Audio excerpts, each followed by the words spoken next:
how a lot of people don't understand the importance of the log line. They kind of misunderstand where it came from, why it exists, and how it became so important to the industry today.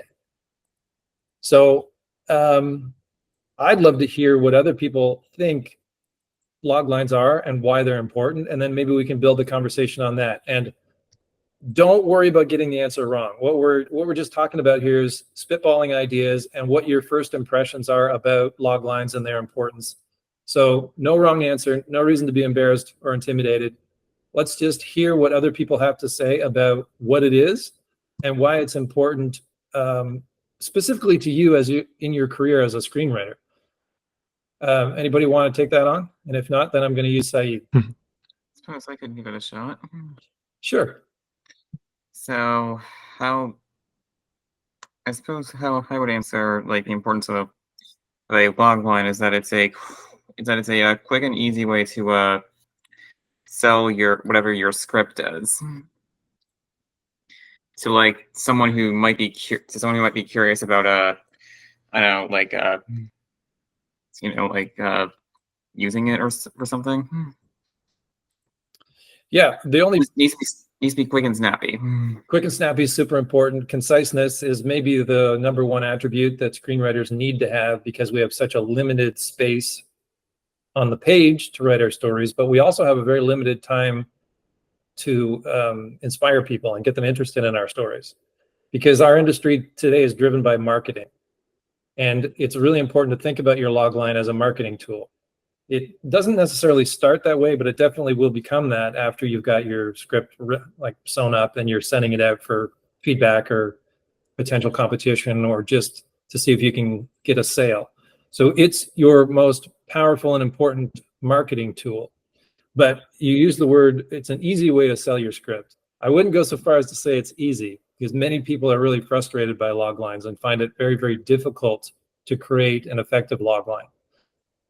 But yes, a lot of what you said there is 100% true. So thanks for talking about that. So how about some other people? Anybody else want to tell us? We were just asking, what do you think a log line is? What's it for? And why is it important? Not just in general terms, but to you as a writer. Why is having the skill of being able to write a log line really, really important today? Anybody else want to chime in? Randall, yes. So could it also be like as a way, kind of like a proof of concept, just to show that you actually have an idea that could be like marketable or profitable or something like that? 100%. Excellent answer. Yes, both. It's proof that your concept has artistic merit and commercial merit. Right? You're proving that you've got something that will sell, that will inspire people to crack their wallets. Right? It's going to be the kind of thing that people will go out of their way to consume. It also proves that you understand your genre, or it doesn't. Right? One of those two. You need to be able to prove to them that you can speak the language of the genre that you're writing within. Because if you can't do that, then there'll be confusion around what it is that you're writing, and the marketing departments that may get behind it won't know what to do with it, won't know who to target, and won't know how to capture the essence of your project. So that was really, really good, Randall. Thank you for that. Anybody else got any other kind of dimensions to what is a log line, why is it important, and why to you as a writer? Seth, I think you put your hand up. Yeah, I think it shows that you can summarize the ideas that you've got in your screenplay. You know, that it's not so vast and sprawling that you can't really wrap your hands around the central idea of it. So when you can concisely put it in a couple sentences, it means that that it actually has a point, that it's not just some like slice of life piece that wanders all over the place. Yeah, excellent, right? Conciseness and precision, getting to the point of what it is really, really quickly is really important to us as screenwriters. And you're right. If you can't do it in one or two sentences, then immediately they're going to be concerned about their ability to communicate to an audience through a trailer, commercials, print ads, whatever it might be. If it's too nuanced or too complicated, too convoluted, then they're not going to want to touch it. That's going to be really, really difficult to market. And the bigger the budget, the more pressure there is on your project to be communicable very, very quickly. If it's a tiny little $500,000 kind of character drama, then it's going to be instantly categorized as an indie film, and people already have expectations as to what an indie film is. So half the marketing is already done. But if it's kind of a new piece, and you're spending tens of millions of dollars, excuse me, like $30 to $50 million, which is the minimum these days to get something into a theater, by the way, which is crazy. Then they're definitely going to want to know that the audience can figure it out almost instantly. What is this thing and what can I expect from it? I'm a fan of a certain kind of genre. Is this movie for me? But if I can't understand it, then I'm not going to want to risk my time and my money on it. I'm going to go to something that I do recognize, that does seem familiar to me, that seems to be built for me and other fans of that particular genre. So yeah, this is all really, really excellent. I'm really pleased that everybody's gotten a pretty decent handle on what log lines are, because I often come across people that really resent them, don't like having to write them. They think that it's something other than their writing.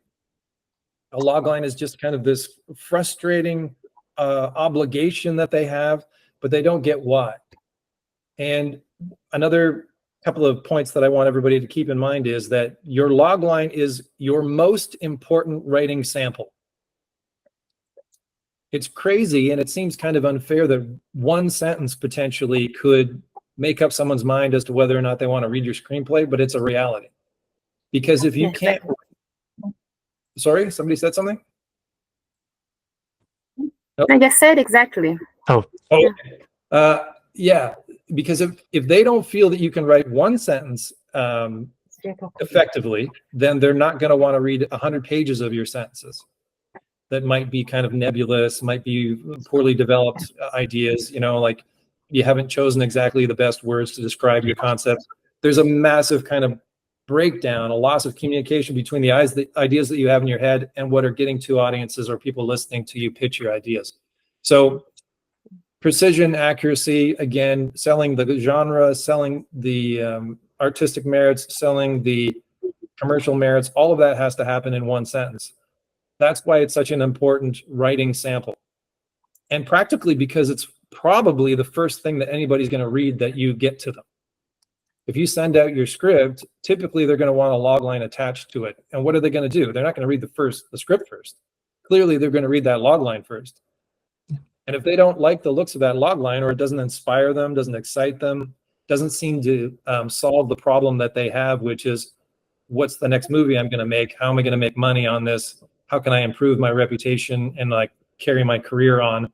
If it doesn't address any of those things for that person, then they're not going to read your script. They're just going to put it aside. So the cold hard facts are that if you can't write effective log lines, then it's going to be very difficult for you to get people to read your scripts. And in my opinion and others, the log line represents about 50% of your chances of getting read. Because if you blow the log line, they're not going to read your script.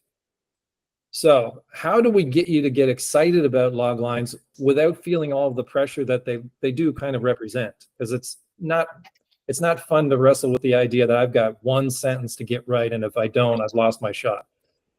That's true, but there's a better way to think about log lines, which is that it's also potentially your first draft of your story. It's an avatar of your story. It's not a separate thing. It's actually the same story.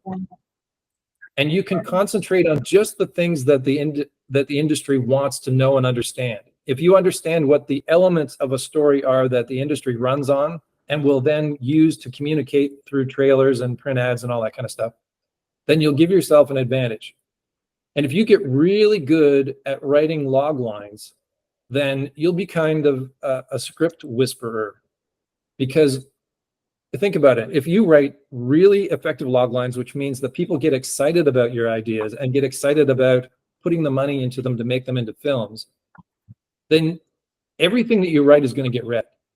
If your log lines are always killer, then every script that you write to follow up with is going to get read because you've already inspired people. You've already kind of gotten them excited by it. So all of that's really, really important. So I think what we'll get to is I'll share with you the list of ingredients like elements of a story that I think are the most important and most relevant to the industry. And then we'll talk about how you assemble them after that. But Oliver, have you got any other thoughts before we kind of move forward? No, I think you summarized it. You said it really well. You know, basically, you might be sitting on a really great screenplay, but if your logline isn't good, then it's not going to be read. So that's why it's so important to get this right. And there's definitely ways to go about making a good logline. It's not just guesswork. There's techniques to it. You know, there's skill involved. And I think writing a logline can be overlooked sometimes. So yeah, I'm really looking forward to this. And if anyone has any questions, don't be afraid to turn your mic on, or you can raise a hand at the bottom, or you can write a comment and we can read it, just to let you guys know. So yeah. Yeah, great. Thank you, Oliver. No worries. Yeah, so let's get into what the heck. Again, this is just my opinion. This is what I use to diagnose concepts, these particular 6 ingredients. Let me just pull it up here. And I'll show you a technique that I do that's visual that can help kind of expose weaknesses potentially in your ideas as well. Before we went live, I was saying that it's a good idea to, as early on in the process of developing your screenplay, your ideas, to write a log line. As soon as you kind of have an idea starting to form in the back of your mind about what this could be, you've got a character in mind, you've got a scene in mind, you've got some kind of concept in your mind that you're getting excited about building out, I strongly recommend that you attempt to write a log line first, because somebody else mentioned that it's a proof of concept. And I think that's very, very true. And if you can't make a log line work, then don't sit down to try to write 100 pages. Make sure that your log line works first, because it can answer a lot of questions that everybody's going to have about it. And if your log line just kind of reads like mud and nobody's interested in it, then do yourself a favor and don't write that script yet. That doesn't mean that your idea is garbage, that should be thrown away. It means it's underdeveloped. You haven't distilled it down to its purest kind of sense yet. So keep going, keep polishing it, keep trying different types of log lines, try them out on other people, and you'll test a log line out on somebody and they go, I don't get it. Well, clearly you've got more work to do. Or if somebody says, wow, that sounds cool, I've never heard of that before, I'd love to see that movie, then that's a pretty good indicator that it's probably worth your while to move forward and write that script. It's really easy. It all comes down to, will this excite people, both inside the industry and just general audiences? Can you get people excited about the idea of sitting down to watch this movie? And are they going to be willing to spend $20 on it? Or a night at the movies now is closer to $100 with a couple snacks. So,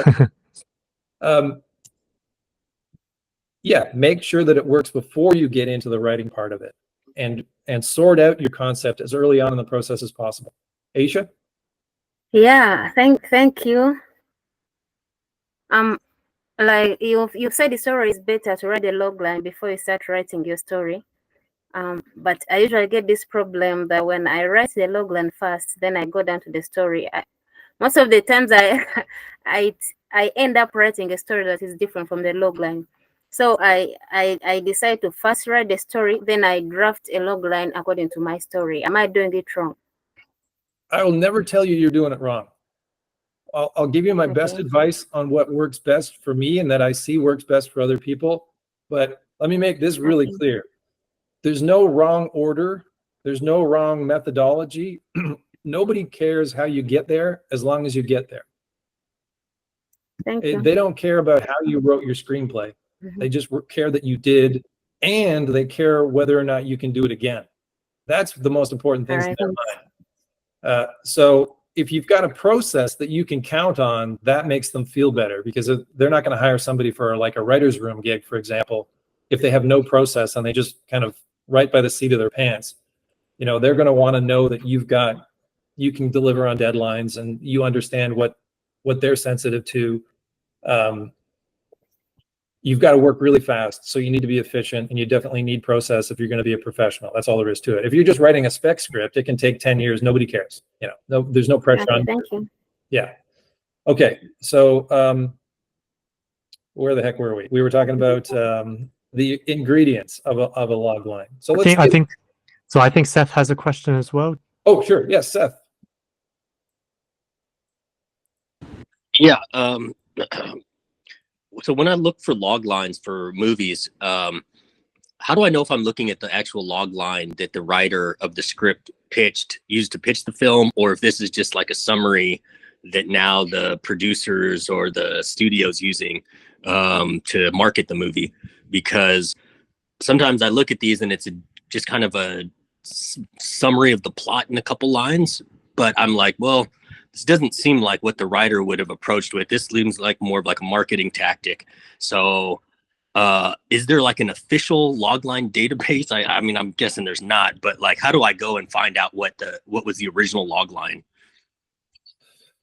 Yeah, this is such a great insight. Thanks for asking that. You can't know for sure, and there is no original logline database. All we get at best is what's on IMDb, and many of those are created after the fact. You're 100% right.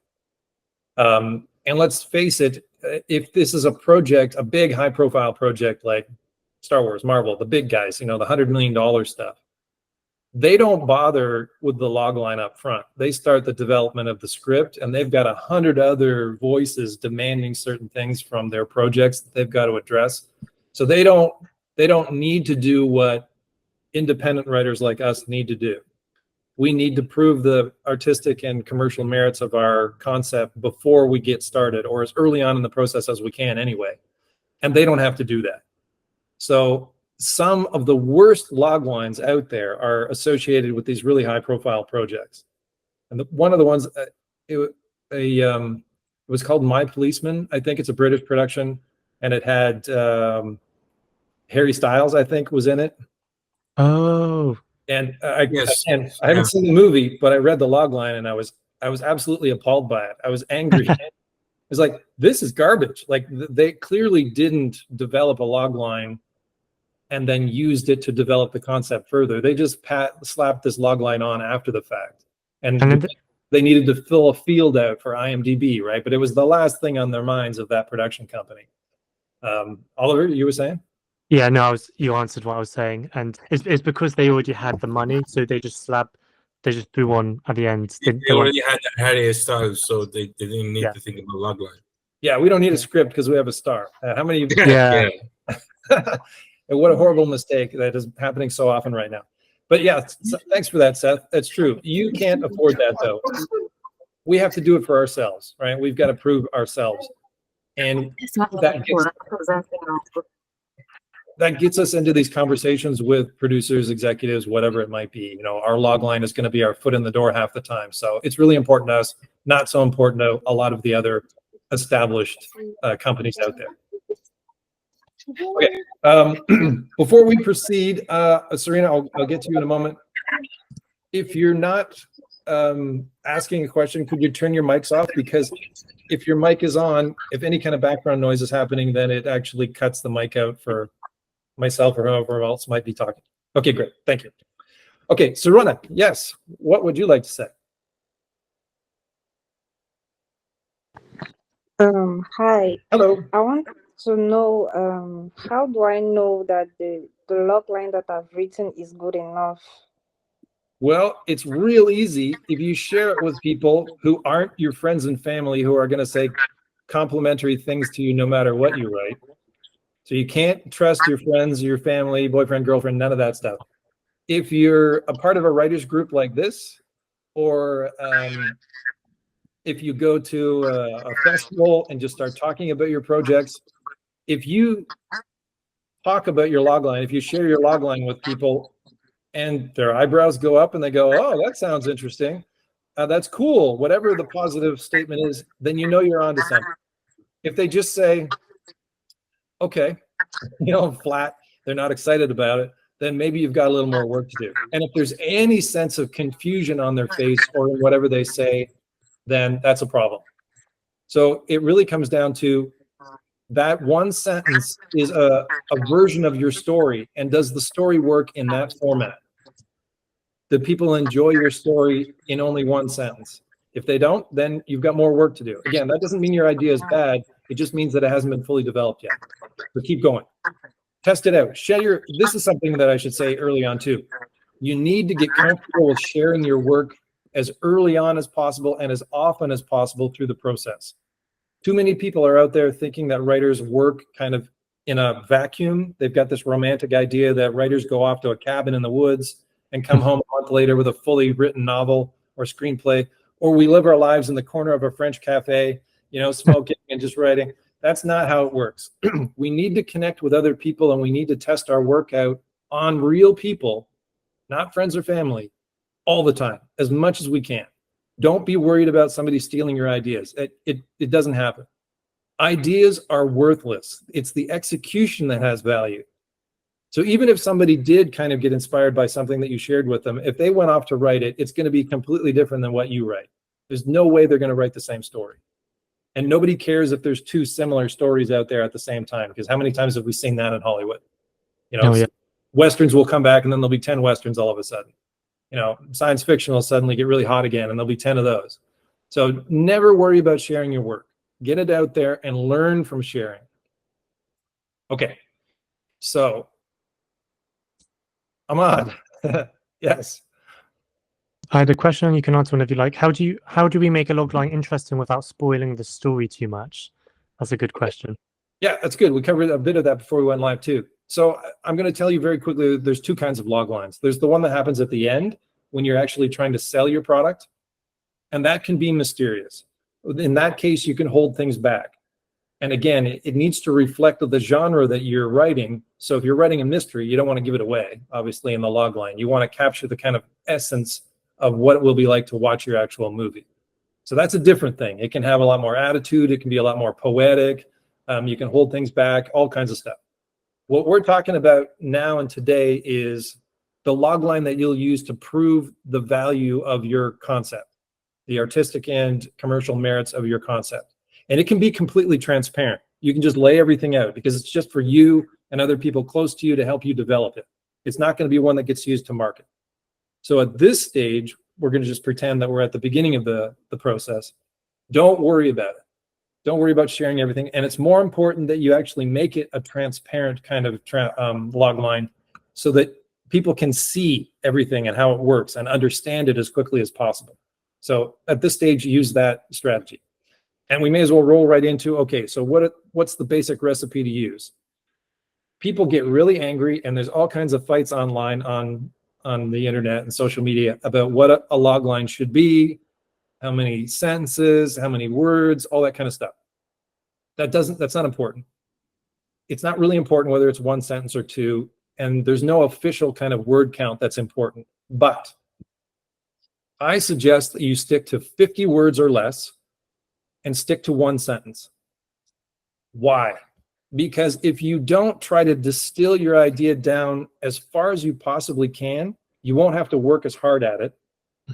You'll give yourself too much room, and you might be fooling yourself into thinking that you've got something that works just because it's kind of loaded with other little extra details, like ancillary details, secondary details that may sound cool, but that doesn't prove that the story at its heart works. So be as hard on yourself as possible. And like I say, I recommend no more than 50 words, no more than one sentence. If you can't do that, then there's probably a reason why you shouldn't write it and should still keep working on the actual concept first. So that's my first kind of description of what I would prefer to see out of a log line. Okay, next, let's talk about what I think are the most important ingredients to include in your log line. The 6 most important, you're very welcome, Aisha. The 6 most important ingredients that audiences want to understand.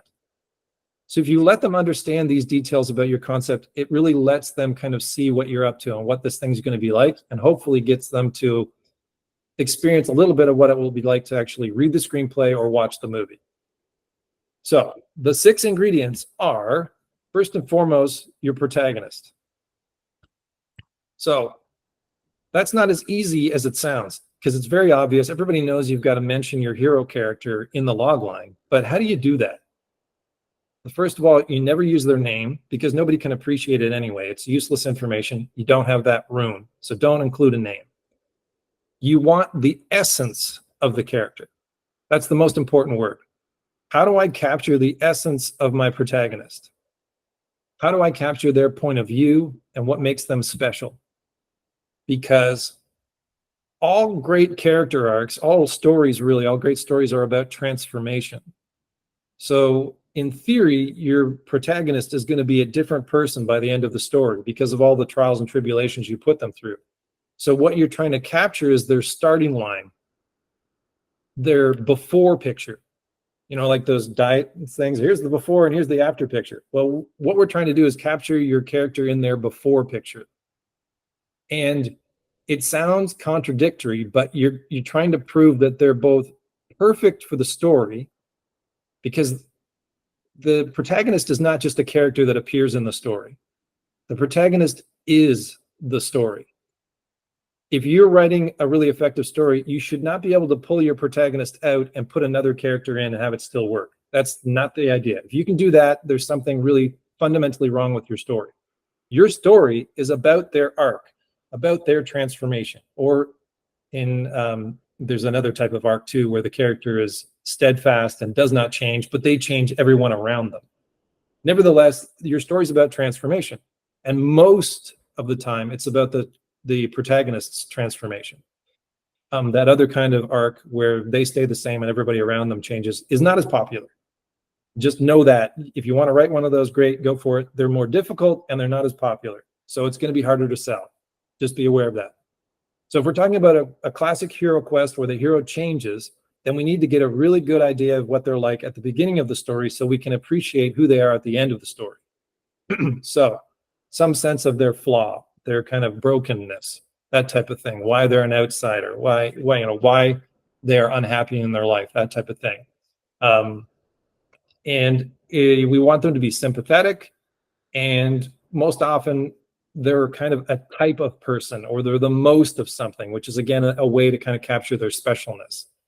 So they're not just an average garden variety person. There's something really unique about them that you want to hone in on. And it's got a lot to do with their station in life. And consider that you've basically got 3 words to do it. In general, you've got 3 words to do it. So a jaded policeman, right? You've got your qualifier, which is the jadedness, because that's your attempt at kind of capturing their essence. And then their station in life is that they're a policeman or an ex-cop. An alcoholic ex-cop does this, goes on the log line, that type of thing. So you've got 2 or maybe 3 words at most to effectively capture your hero character. And if you have to go on longer than that, then you don't know who your character is yet. That's my assessment. You should be able to pull 1 word that really kind of gets who they are or their point of view, and another word that describes their station in life, what they do, that type of thing. And then you're off and running. But we need to understand, when I said we need to capture them in a way that makes them both the perfect character for the story, because they are the story. We also want to capture it in a way that suggests they're the worst possible candidate for the adventure that you're going to put them on. They're ill prepared for this. They're not ready for it. And it's going to change them because they're so unprepared for this kind of thing. That's closer to a universal truth than the idea that they're a perfect hero. That sounds boring to me immediately. When I say, well, I've written a character that's perfect for this adventure because they've got the skills, they've got the history, they've got all the support system in place, it's going to be a cakewalk. Imagine if Jaws were written about 3 characters who were perfect. Right? They had everything they needed. They had no fears. They had no brokenness to them. That's super boring. They had a big boat with all the weaponry they'd ever need to take that shark out. Super boring. We don't want that. So they're perfect and they're the worst possible candidate at the same time. And that's fun to play with, in my opinion. Because if you state your log line, then there should be some kind of an element to it where the listener can say, wait a minute, that character is going to have to go through that? Well, that doesn't sound possible. I want to see that. I want to see what happens there. This tiny little hobbit, this 3-foot guy who likes to take naps and wants to eat every 3 hours, he's got to go all the way across Mordor through all kinds of hell and climb Mount Doom to throw that ring into the mountain to destroy it. Well, I got to see this. You know, that's kind of the energy that we want around it. You want to draw people in with the near impossibility that you're suggesting, because then they're going to want to know, well, how in the heck did they pull that off? That sounds interesting. Okay, so ingredient number one is your protagonist, the essence of your protagonist, in a way that captures who they are, their point of view, their station in life, and what makes them special. And what makes them broken, if you can hint at it. And again, we're talking 3 words. So it's not going to come the first time. You're going to have to try different words. You're going to have to try out lots of different drafts of this log line. You might write 20. You might write 50. It doesn't matter. Keep going until the lights come on and people get excited. Before we move on, Oliver, I'm just going to keep checking in with you. Have you got any ideas, thoughts, comments? No, what I'm doing right now though, I've got my log line to the right hand side of my screen right now. I'm literally changing it as you're talking, Jordan. Because I opened my log line with a young man. I'm like, oh no, that's not enough. Who is he? Like, you know, what's the essence of his character? So yeah, it's really good so far. If anyone else wants to do this though, if you've got your log line open, think about maybe changing it if you're coming up with new ideas as you're listening. Yeah. Okay, cool. All right, second ingredient, the inciting incident. This is a term that I use the term inciting collision, but I use a particular story model that would describe why I couldn't describe it as a collision, because basically 2 stories crash into one another at this point. Your protagonist's life story and then the second story driven by the antagonist. They collide at this point halfway through Act 1, roughly halfway through Act 1. We need to know what happened to destabilize and change the elements of your protagonist's life. What happened exactly? So, because that is the catalyst for change. If this thing didn't happen, then they would never evolve, because they would never be forced to. They'd never have to. So, this collision of 2 stories kind of creates a dilemma for them that needs to be dealt with quickly and is dangerous. And it can't just be a casual thing that they can walk away from. It has to be something that they need to address immediately. So there has to be an urgency to it as well.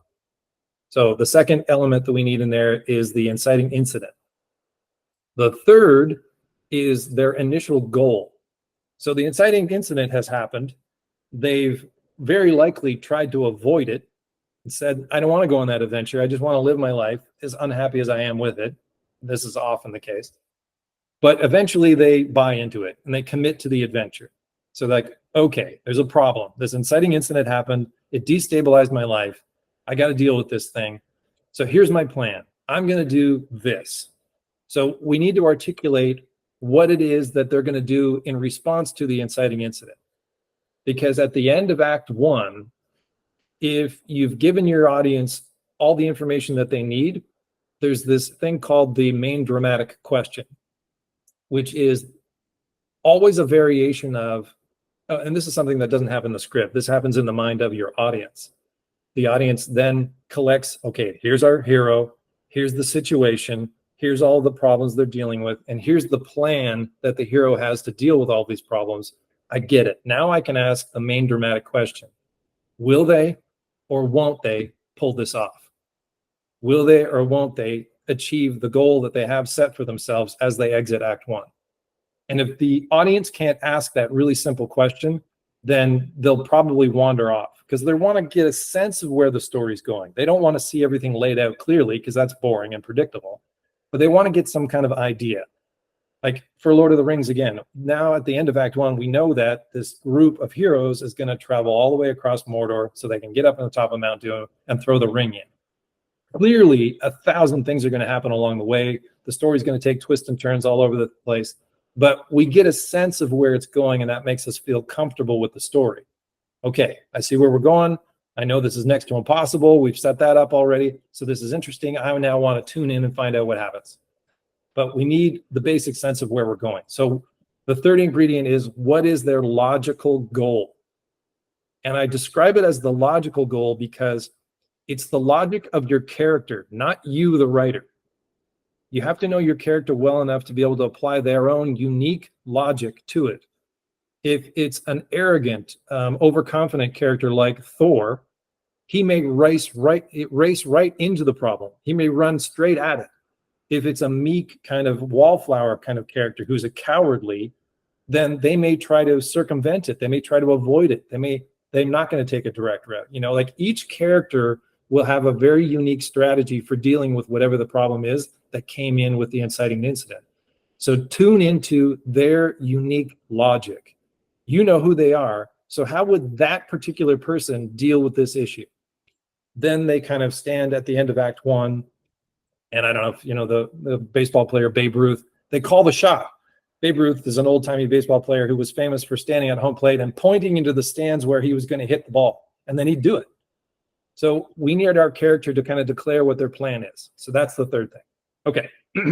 The fourth thing is a lesser-known element known as the pursuit indicator. It's just a word that says, what are they going to be doing for all of Act 2?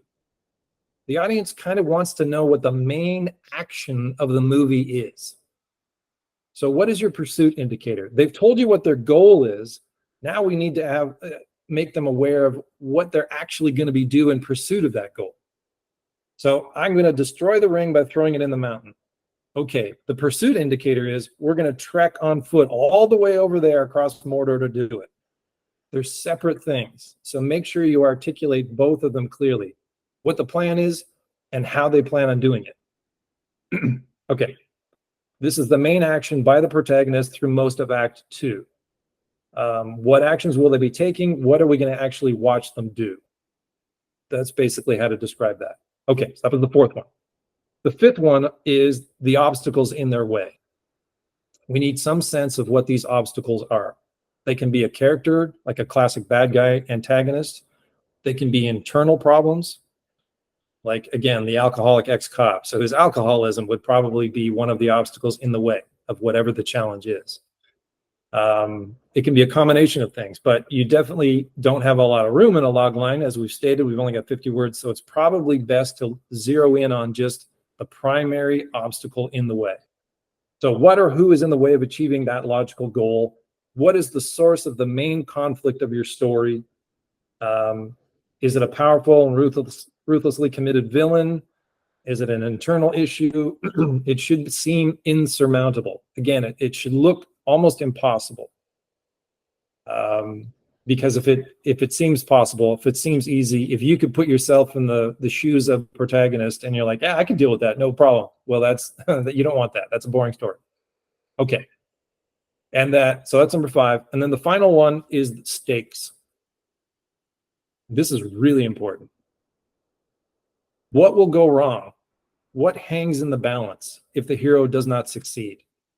Or who will suffer if the hero does not succeed? Sometimes it's nice to be able to use other characters to illustrate and dramatize what can go wrong. Somebody is going to hurt for it. It could be the protagonists themselves, sure. It could be other people in their lives. It could be a lot of different things. So what happens if your main character fails and who suffers? And the stakes are always the same. Life and death. Whether or not that's literal or metaphorical, it doesn't matter. The only stakes worth talking about are life and death. And there's only really 2 categories, and it's love or literally death. So which story are you telling? This is one of the earliest questions we asked too. Is this a love story? Is this a death story? Most are death stories. Some are love stories. So those are the 6 things that I believe you need to include so that people really understand what it is that you're up to. There's an additional layer of information that you want to bake in as well. And that is, what is the genre? The genre needs to be immediately apparent. So if you're writing a comedy, your logline better be funny. I'm sorry, that's all there is to it. Your logline has to make people smile or chuckle. If you're writing a horror story, then they need to go, "Ooh," or see the potential for having their pants scared off when they read the script. It has to be right there on the front line of your logline, right? If it's a mystery, then it better seem mysterious. If it's an action adventure movie or a thriller, then it better seem thrilling. It better seem really chock-loaded with details that are going to fuel all of the action, right? You've got to be able to immediately speak to your audience who are a fan of that genre. Oh, so that's the other thing. And then there's a concept known as high concept. That's a kind of a bigger conversation. but high concept has got a lot to do with what makes your story special and differentiates it from any other similar story. Like if you're now writing a shark story, well, how is yours different than Jaws? You know, how is yours different from all the other ones out there? And that differentiator is sometimes just known as a high concept. I prefer the term the story engine, which came out of television. It's a term that's typically used in television. So what is your story engine? And a really effective story engine is not just a differentiator. It's the source of everything that you need. All of the fuel for your genre. The story engine is a concept that you can kind of pull all the horror out of, all the action out of on an action movie, all the mystery out of in a mystery concept. It's just an endless source of material, because if you get your concept correctly, you're extracting ideas out of that beautiful, perfect central conceit, whatever it is. Otherwise, you'll be injecting ideas into your concept to make it work. And that's wrong. So consider that when you're kind of developing your idea too. Is everything I need in it already? Or am I artificially injecting ideas into it? You should always extract, never inject. Okay. So those are the 6 ingredients and a couple other considerations to keep in mind. And now we've got some more questions. So let's get to those. Whose hand was up first? Aisha said, so we've got Seth and Aisha. Aisha said, asked, should these ingredients be used in this order and all at once, or can I choose 3 or 4 to describe my story? I'm not going to tell you that they're always all necessary, but my process is to write them all out individually first and get a really good handle on what they are and how to describe them in the most exciting, cinematic, interesting way.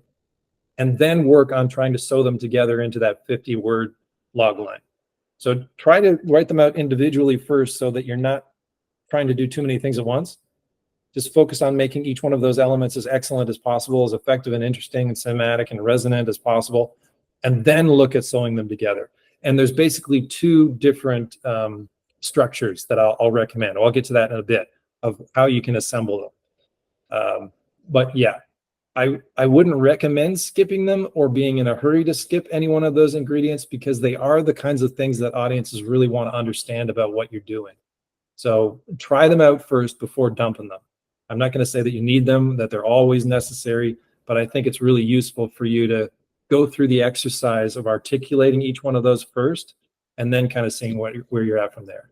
It seems like you have to fit a lot in, but for example, the protagonist, that's just 3 words you said, wasn't Jordan? So you can be really concise. Yeah, and here's another general guideline that I like to suggest to people, is that adjectives and adverbs are not your friend. Right? They're just an extra word. So if you can write efficiently without adjectives or adverbs, please do that. Don't say big house, say mansion. That's the real simple example of how to do it. You just went from 2 words down to 1. So succinctness being really, really important, and specificity and clarity and precision of ideas is just as important. So flex those muscles. It's not right. It's ridiculous for me to say that, but I'm just going to say it out loud and then pretend that it's true. Adjectives and adverbs are lazy. The first person I ever heard say that kind of thing was Stephen King. So he kind of knows what he's talking about too when it comes to writing. So I'll take his advice over somebody that uses all kinds of clunky additional words, because they're unnecessary, and you just do not have the room in your script and in your logline. You have to be wickedly efficient. So try doing it without adjectives or adverbs and see what happens. Seth, what did you have to say? So, like at the end there, you kind of hit on like the story conceit. Now I've seen movies described like this, but I never see it in their log line. Like Any Given Sunday, I heard the writer of that talk, and he said essentially it's King Lear set in the world of professional football. And I was like, whoa, man, I would never have gotten that from the log line, but now that I look at the movie, that's exactly what it is. How could someone just say, hey, this is King Lear set in the world of professional football, and have that be essentially their log line? I mean, I know it doesn't have all the elements that you've described, but from that you know the story of King Lear, right? And you know that this is, so essentially you know what the protagonist is and the inciting incident. So I'm just guessing if you could use something like that that shows your higher concept, because I'm doing cold queries right now, and I feel like I've like, out of the 60 I've done in the last month, I've gotten 0 replies, and I feel like, well, if I don't have a high concept, what's even going to differentiate me from anybody else? I could have a great log line from a interesting story, but if it's been done, there's no way they're going to look at it. I feel like I need to put the concept first and foremost in my log line. So just just respond to that.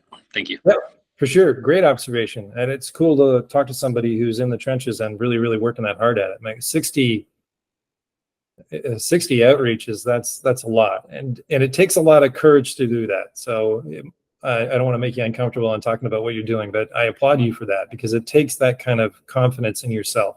And even if you're crashing and burning 60 times, the only way you can think about that as being a waste of time is that you don't learn anything from it. And that's possible too.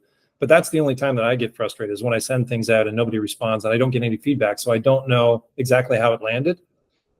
So whenever you do contests or anything like that, only enter the ones, in my opinion, that give you kind of feedback that you can use to grow, understand where you stand in the industry better. But that's not always available. Otherwise, we have to assume that we're not going to get any feedback, and we've got to kind of stack the deck in our favor and better understand what it is that executives on the inside are looking for. And in a lot of cases, they're looking for that hook. Are executives sometimes really lazy? Yeah, they really are. A lot of them are. Some of them are shockingly devoid of creativity or vision. They don't understand anything that's completely new, and you need to reference other things to get them to get an idea of even what it is that you're talking about. So I wouldn't say that that would be a log line, but that would be a great way to communicate what it is somewhere else, like maybe in a pitch package, maybe in a deck, or maybe just that might be the first thing out of your mouth. What are you working on? Oh, I'm working on King Lear set in the NFL. Oh, okay, that's interesting. What do you mean by that? What are you doing with it? And then you go on from there. But that's definitely something that I would try to find a place to include. I just wouldn't use it as a log line. I'd still write a log line, and then I'd come in with that killer kind of like, here's what the essence is, because that's closer to what they call a comp or a comparable. And again, this is a shorthand of particularly, they're not always lazy, but there's a certain kind of laziness to it, right? Like, what is it that you're working on? Well, I'm working on this, which is basically this meets this. And that gives them references that they can understand.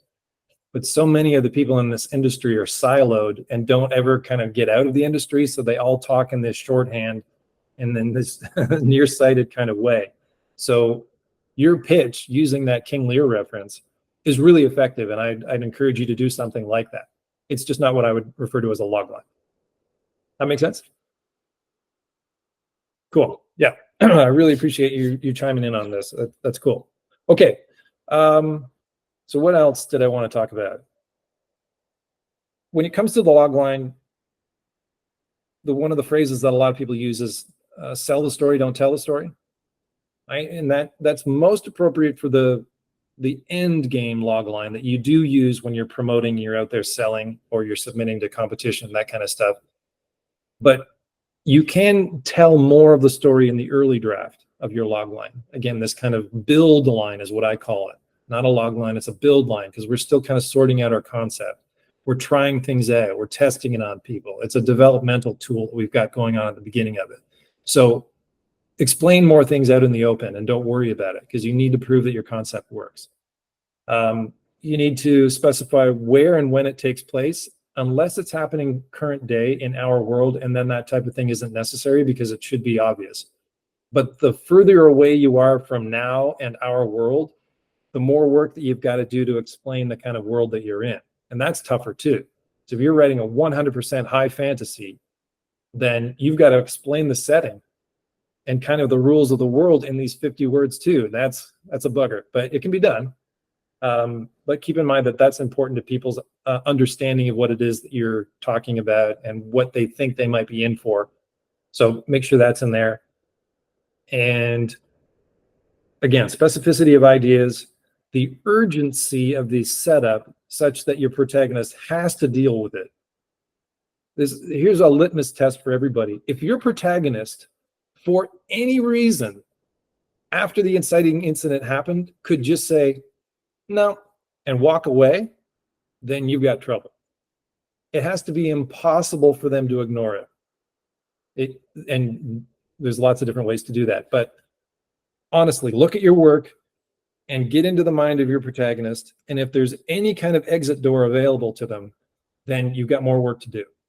They cannot just decide not to go on that adventure. It has to be set up in a way that's impossible and necessary for them to do so, despite the dangers involved, whatever it is, despite the risk. And then the consequences, of course, that's really critical too. We talked about that. The stakes have got to be clear. What happens? What goes wrong if they fail? So that's the recipe that I use. I also have this visual trick. Maybe I can share screen. And when we get into diagnosing somebody's log line, maybe I'll do that. But each one of those 6 ingredients, I assign a different color to. And I think you might find it interesting to see what happens when you write out your log line. If you highlight each one of those 6 ingredients in a unique color, that'll tell you a bunch of stuff too. It'll tell you if there's colors missing. That's important. And if there's too much white space left over, that probably suggests that you've got a lot of unnecessary details and just fat in there that you need to get rid of because you do not have room for that stuff. So think about that too. And again, later on, we'll kind of give you an idea of what that looks like in an example that we break down. Seth.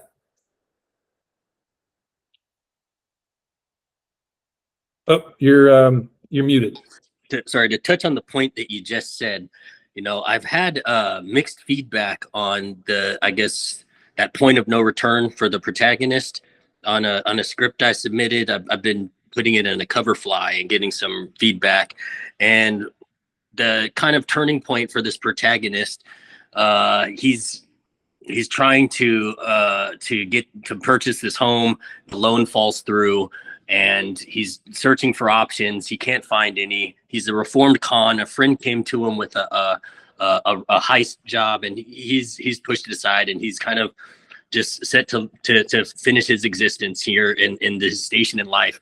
And there's this scene where his son, a wealthy family, comes in, and their child drops some food on the floor, and his son has to clean it up.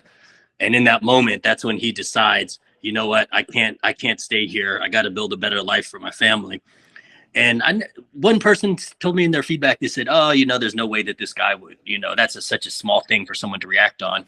But I was thinking, maybe is it just that person who doesn't have it right? Or maybe I haven't built in the stakes in that person's head. Because I think maybe for him, yeah, I wouldn't do it. But I think if you understand that character, that maybe for them it's the logical, it's the pride in seeing that his only son have to clean up after someone else's child would spur that on. If I can get some feedback.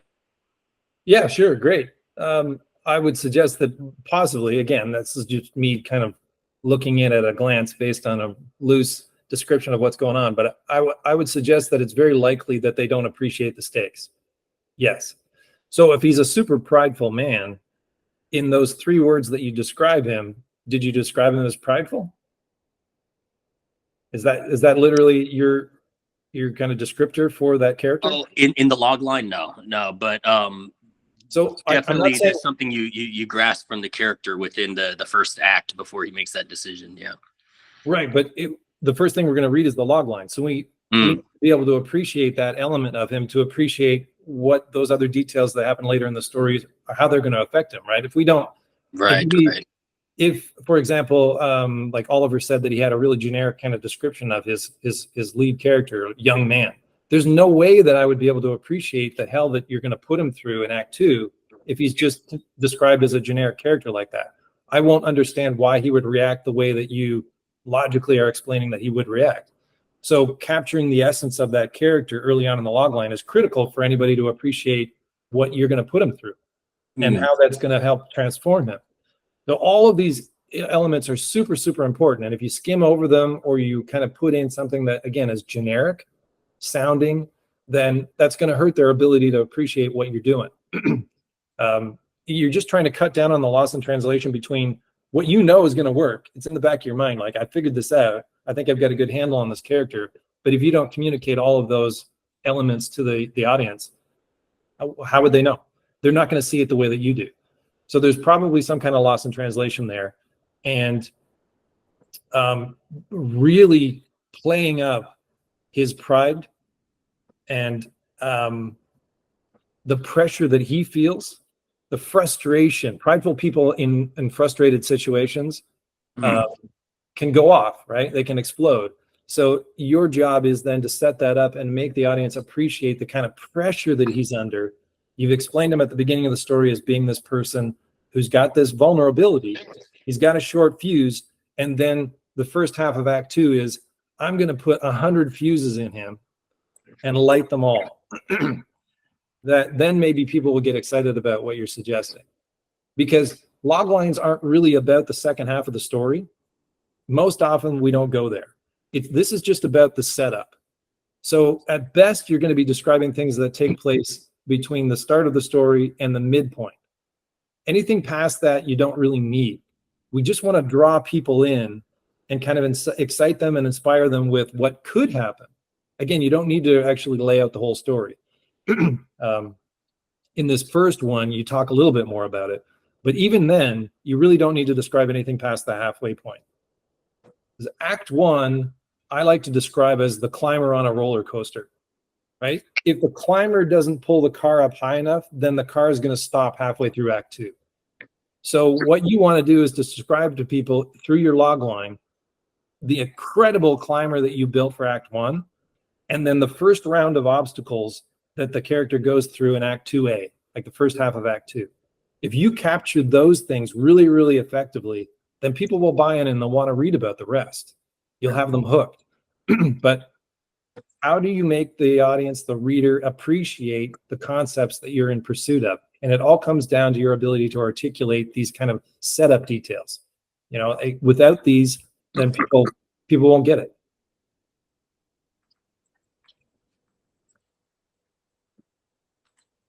Okay, so let's talk a little bit about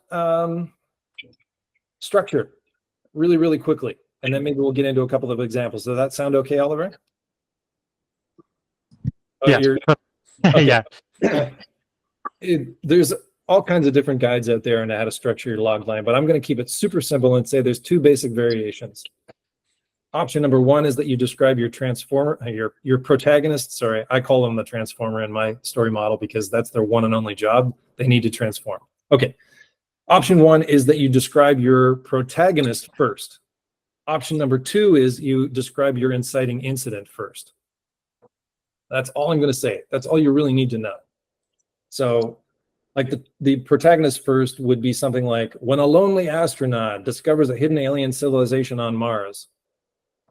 But then the inciting incident first would be, after a mysterious meteor crash lands near her home, a woman gains telekinetic powers, blah, blah, blah, blah, right? So the main character is secondary to the inciting incident.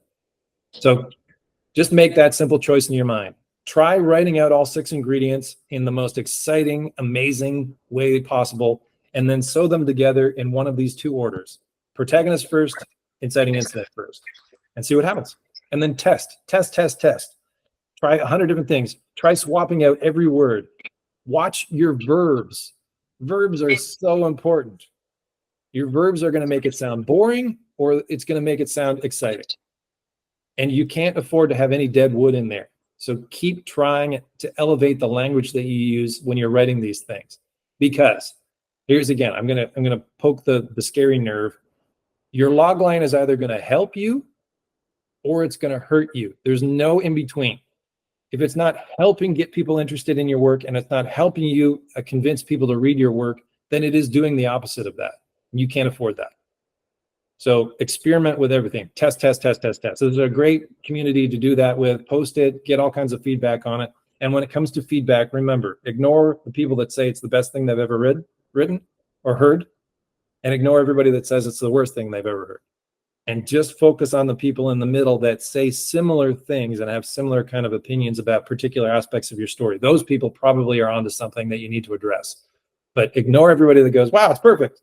And ignore everybody who goes, that's the worst thing I've ever heard. They don't count. Ignore the extremes. Okay. Oliver, how would you like to do like working with an example? I thought if anyone wanted to read their log lines, you're more than welcome to. Maybe we can, I don't know how long you've got left, Jordan, but maybe we can take a few. And then, because I've written down all the different needs. So there's 6 points, or was there 7 points, Jordan? 6 ingredients, and then there was genre has to be apparent. And if you can give people a sense of what the story engine for your concept is, that's a benefit as well. So 2 more considerations. So why don't we hear someone's log line, and then we can see how many, if anyone's brave enough. If not, I've got mine up as well, but we can see how many of those they tick off, and then we can discuss maybe. Okay, so let's go. We're going to start with Aisha's. Okay, so let's go down our list very quickly. We want our protagonist. So highlight the words A and prisoner in yellow highlighter. Yellow, okay. Great. Okay, next is the inciting collision. On death row, donates his heart. Donates, let's start with just donates his heart. Yeah. In fact, include a prisoner on death row, because that's actually a description of the protagonist. Okay, so donates his heart is in green, let's say. Green, yeah. Logical goal, not apparent. I don't see it in there. No. Pursuit indicator, don't see it. Not clear. Main obstacle, not clear either. I don't see a sense of what the primary obstacle of this concept is for the prisoner either. Any thoughts on that? I don't see it. And the stakes also. A new killer is born, though. What do you think of that? How is that a pursuit indicator or an obstacle or a sense of the stakes? Because a new killer is born, but who's he going to kill? It's not clear who's threatened by that. Generally, obviously, people are going to be threatened by that. He's a menace. He's a killer. But it's not clear who hangs in the balance. So this feels like about a little more than half of the information that I'm immediately curious about. What are we going to be watching our hero do? Who's going to be standing in his way? And what's going to go wrong if he fails? Yeah. And in fact, is the prisoner on death row the protagonist? I'm not convinced of that either. No, the prison is the villain. Yeah. So He's the where's our villain of the hero? story, and now this daughter is the protagonist. Okay. Okay, so Yeah. could you reverse that for us, Oliver, and put it his last victim's only daughter? So, Yes. so Is what? Yeah, this daughter has a problem with the heart, and she needs a heart transplant. So this prisoner is trying to get redemption, and he's like, oh, when you kill me, give my heart to that daughter. Okay.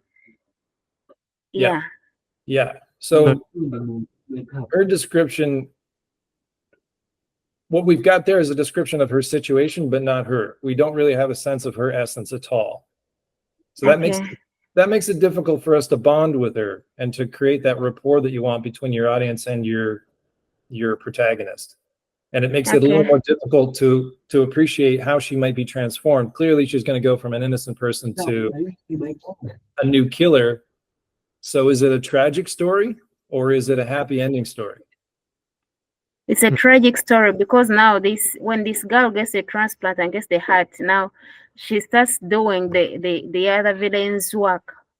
Like she gets that bad heart of the villain, and she's now the new killer in town. And then her parents have to save her. So who's the antagonist?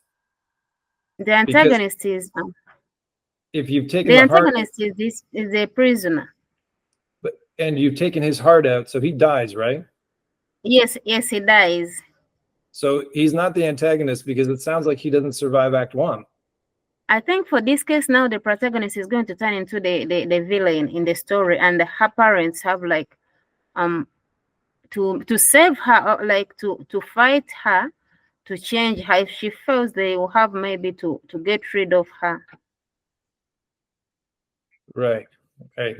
There's some really lovely ingredients in here, but it's difficult to see the shape of the story the way it's written. Because if the previous killer's heart is removed and he dies, then he's not a Yes, he factor. dies. Right. So he's not a factor in the rest of the story. Yeah. So who is the antagonist? And again, you don't need a classic antagonist. It could be that she's fighting herself because this heart is kind of driving her to do evil things. But it's still very helpful to have some kind of person outside of the protagonist to help dramatize the kind of conflict that you want in the story. Some kind of externalization of that same conflict is going to be important. So my immediate, again, this is a first draft, but my immediate look is that I don't know the hero well enough. I don't understand who the antagonist might be or what the obligation or what the obstacles in her way are. And I have no sense of what her goal is. When she exits Act 1, what is she trying to accomplish?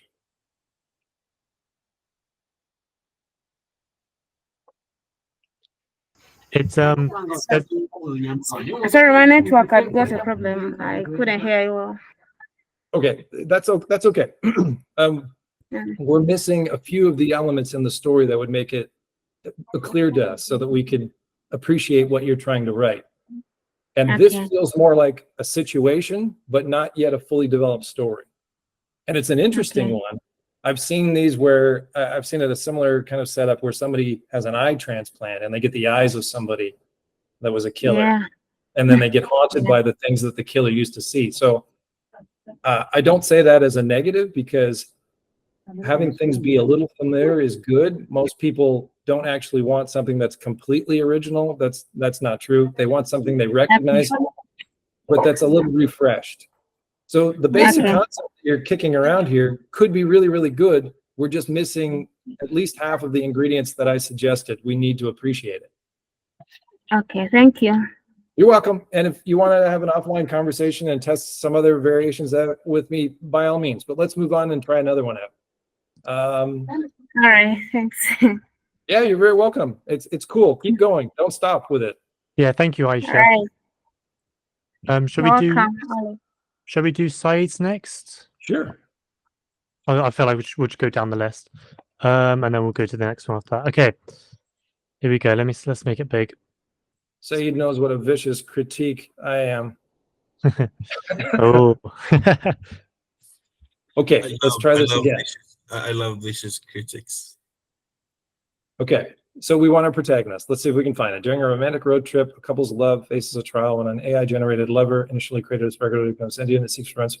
So the protagonist is unclear. It looks like we have a couple. We might have a dual protagonist story here.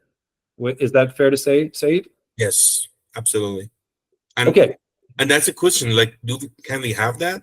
Does it cause troubles, or like, can we have that? You can have it, but even when you're doing multiple protagonists, like groups, like Guardians of the Galaxy, in each case, one particular character was the point of view from the story, despite it being a group. Yeah. It's not 100% necessary, but it certainly helps the audience and potentially the industry understand the story better if you choose to tell it from one point of view. Mad Max, are you talking Furiosa? Had a dual protagonist? Not really. That was definitely Furiosa's story. There was the knockoff Mad Max, the other driver, was definitely a companion, and it was an important character to reflect off of, but it's her story, her point of view, her perspective, for sure. Most stories are actually singular point of view. A true ensemble is where the movie never really actually commits to one character's point of view.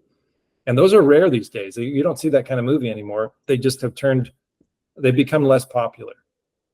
Again, I don't want to talk anybody out of writing a particular type of story, but the most popular and the easiest for people to kind of invest in are ones that have a single protagonist. or at least are written from a single protagonist point of view. And sometimes it's surprising, but we won't get into like No Country for Old Men. Oh yeah. Understanding who the protagonist is in that story is a trick, but those directors obviously are masterful at what they do. But audiences pushed back on it. They were confused by it. When the seeming protagonist died at the 3/4 mark through the movie, audiences didn't know what to do next. They didn't know, well, who are we following now? What's the story about? Actually, the protagonist of that story was Tommy Lee Jones. Great film. Yeah, great, cool film. Okay, Yeah. so we don't have a clear protag to latch onto, and that's what audiences want to do. Who can I attach myself to? Who can I connect with? Who can I build a rapport with? I want to invest in a character so that I can follow them on their adventure. So I would recommend choosing one of the two couple and assigning it to them, even though they might both appear in every single scene in the story.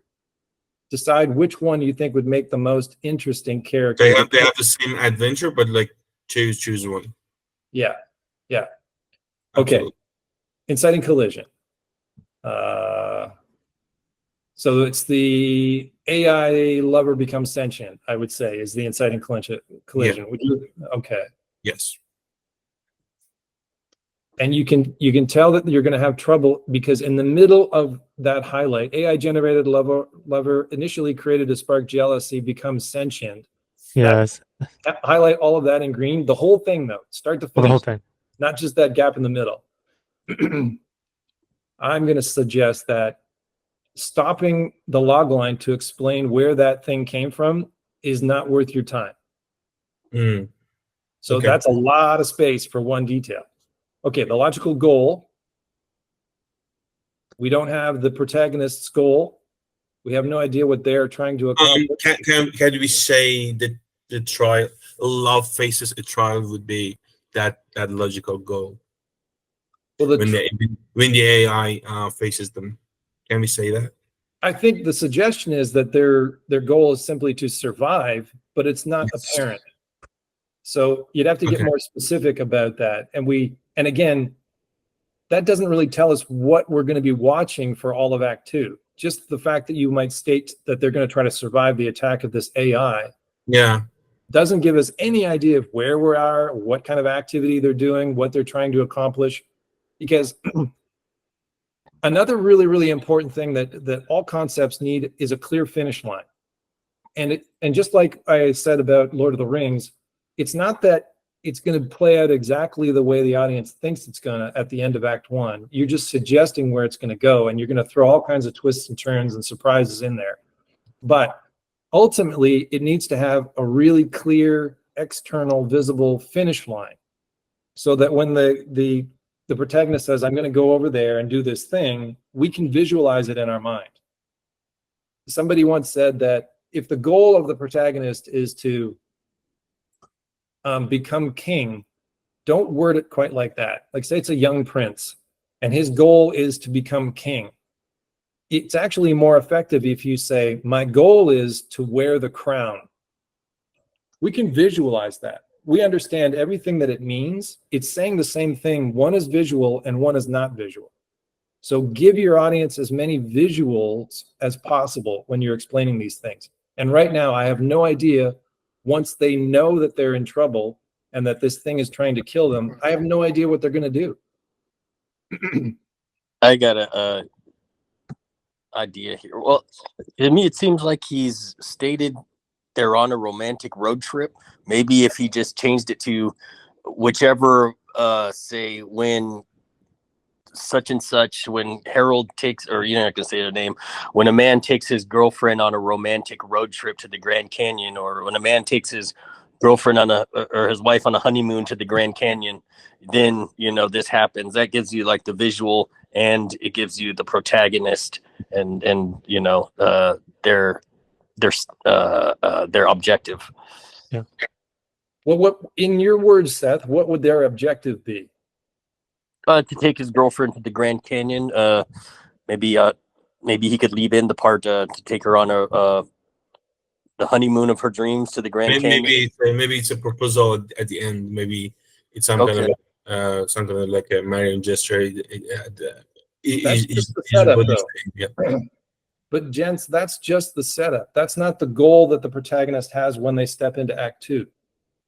That's Oh, not the goal for the Act 2 would be to survive. Absolutely. Right. Right. Then we need to get into the how. What does that look like? Do they have to escape a certain space? Do they? Yeah, they have- get locked up in their car. So the AI gets control of the car that they're driving. Okay, all these are really interesting details, and none of them are in your logline. Yeah. Yeah, you're right.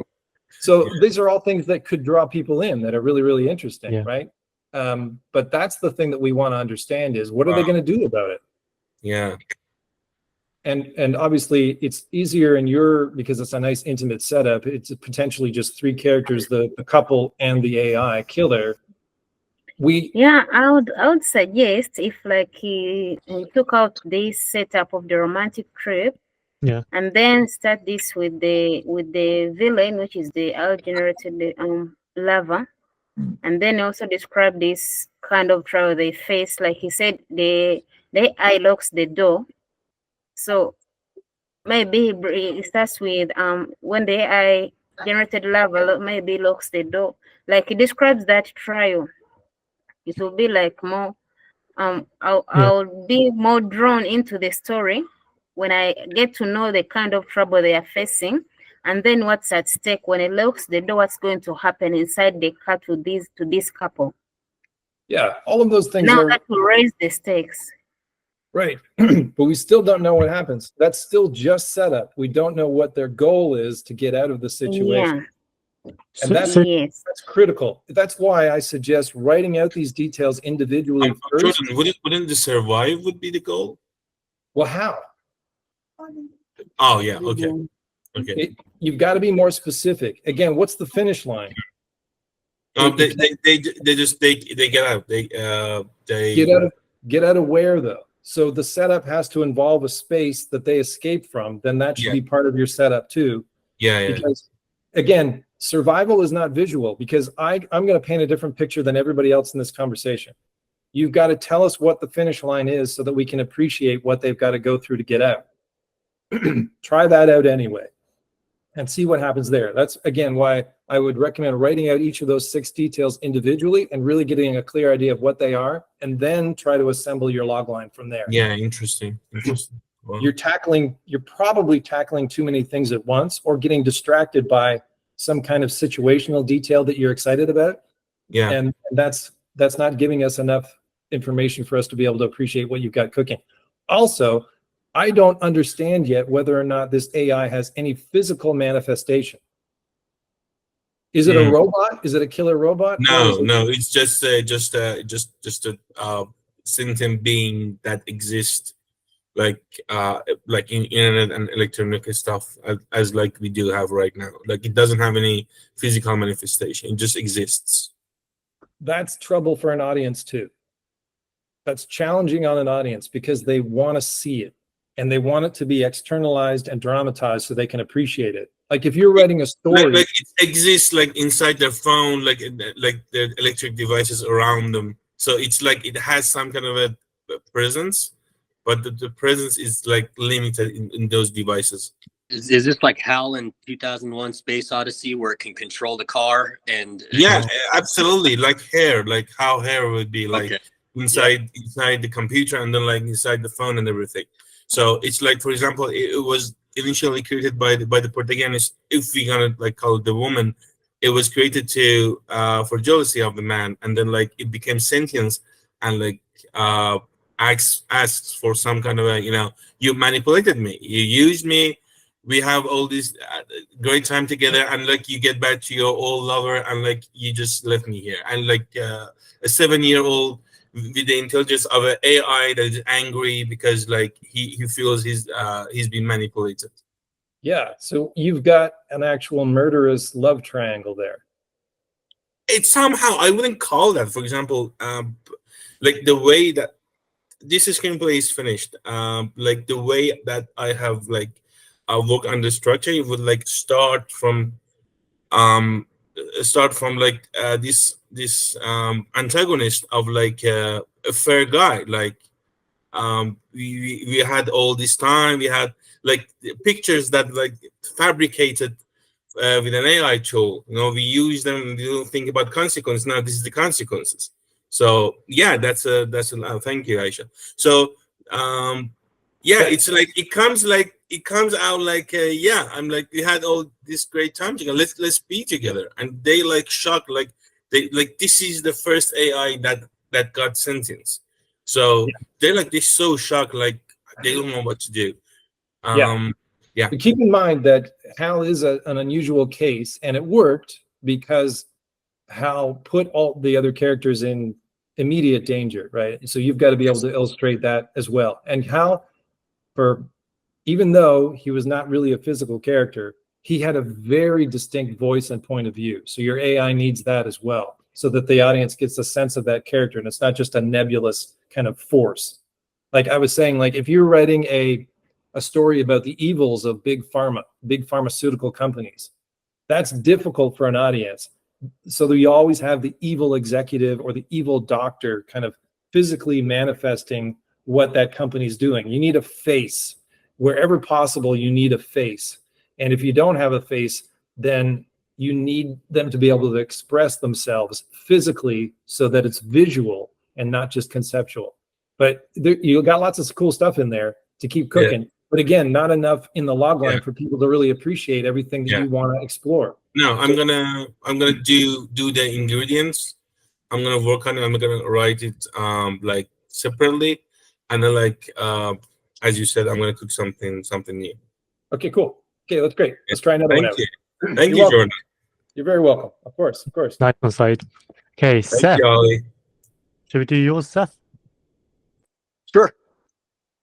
Here we go. I'll make it bigger. Okay, how many words is that for starters? Oh. When you highlight it like that, what's it's not in Word, sorry. Word counts. Yeah, 54. 54, okay. So maybe just a little over, but it looks fat. So let's see. We're looking for our protagonist. A down on his luck cage fighter. There we go.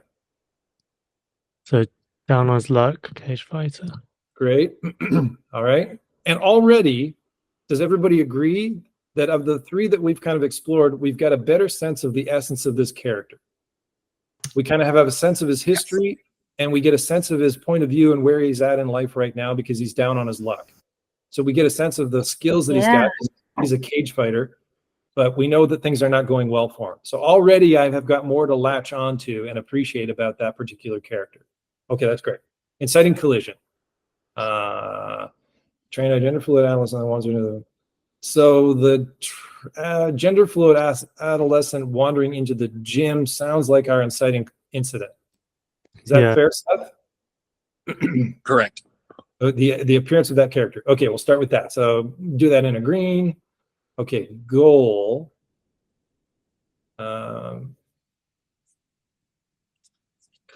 Yeah, so the goal of our particular protagonist isn't quite clear. He's going to help the adolescent in this fight. Yeah, so his goal is to make it into the UFC. He does not want to train this kid.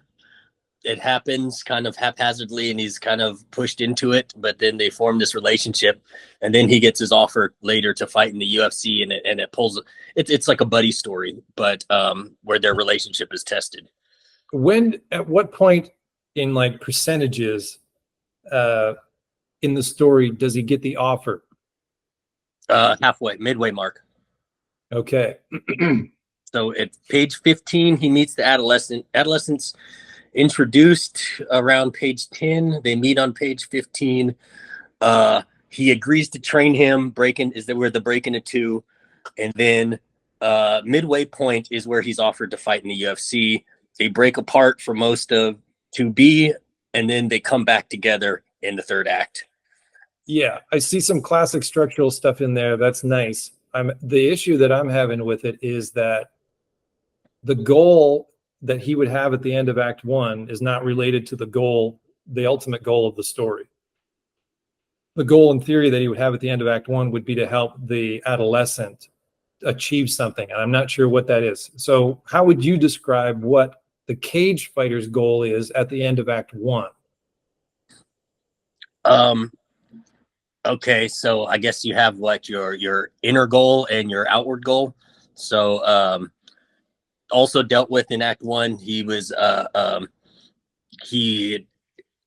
experienced some childhood abuse as a kid.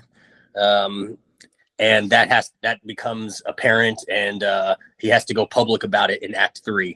But I didn't feel like it could really fit into the log line here. Like I said, the higher concept is a story about the changing face of masculinity, but there's no way for me to get that in the log line. Yeah, I'm getting a sense that I'm confused about whose story it is, because so much of this concept is about the adolescent, but the cage fighter was set up as being the protagonist for sure. So this is all about his personal transformation. Right, about the cage fighter's transformation, going from a place of I guess in the very beginning he says men suffer silently with dignity, and then in the end, in the third act, before his big fight, he has to go public about some abuse that he suffered, sexual abuse. Okay, so my observation is that you could cut out the adolescent and still tell that story that you're trying to tell. It's going to change it significantly. I'm not saying that it's a minor surgical kind of move to move that, because if this story is all about the cage fighter and his transformation, it's not clear what his relationship with the adolescent is doing, and it's not clear what that adolescent's got to do with his goals within the story. It seems like a detour for his. He learns from the adolescent how to tell his truth. Okay. But we're still weak on what his goal in it is as he exits Act 1.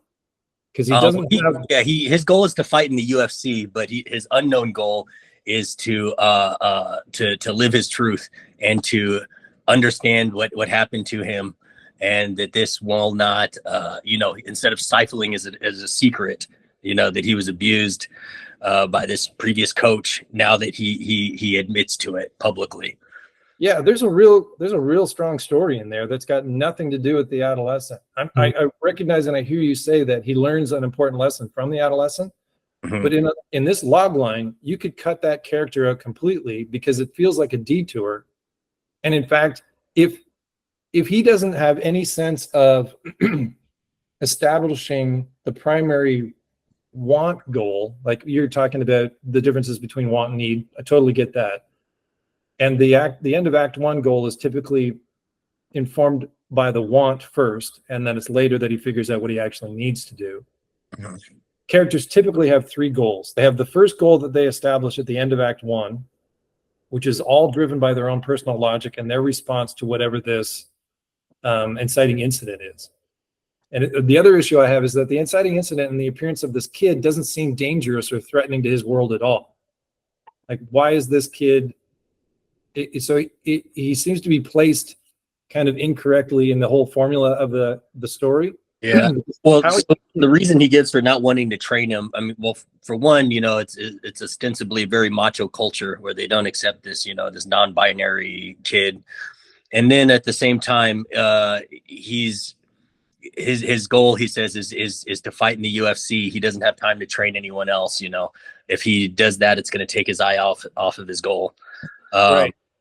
So that's why it's the last thing that he wants to do, for 2 reasons. He can't spend the time to train someone else. He tells the kid, I'm a teacher. I'm not a teacher.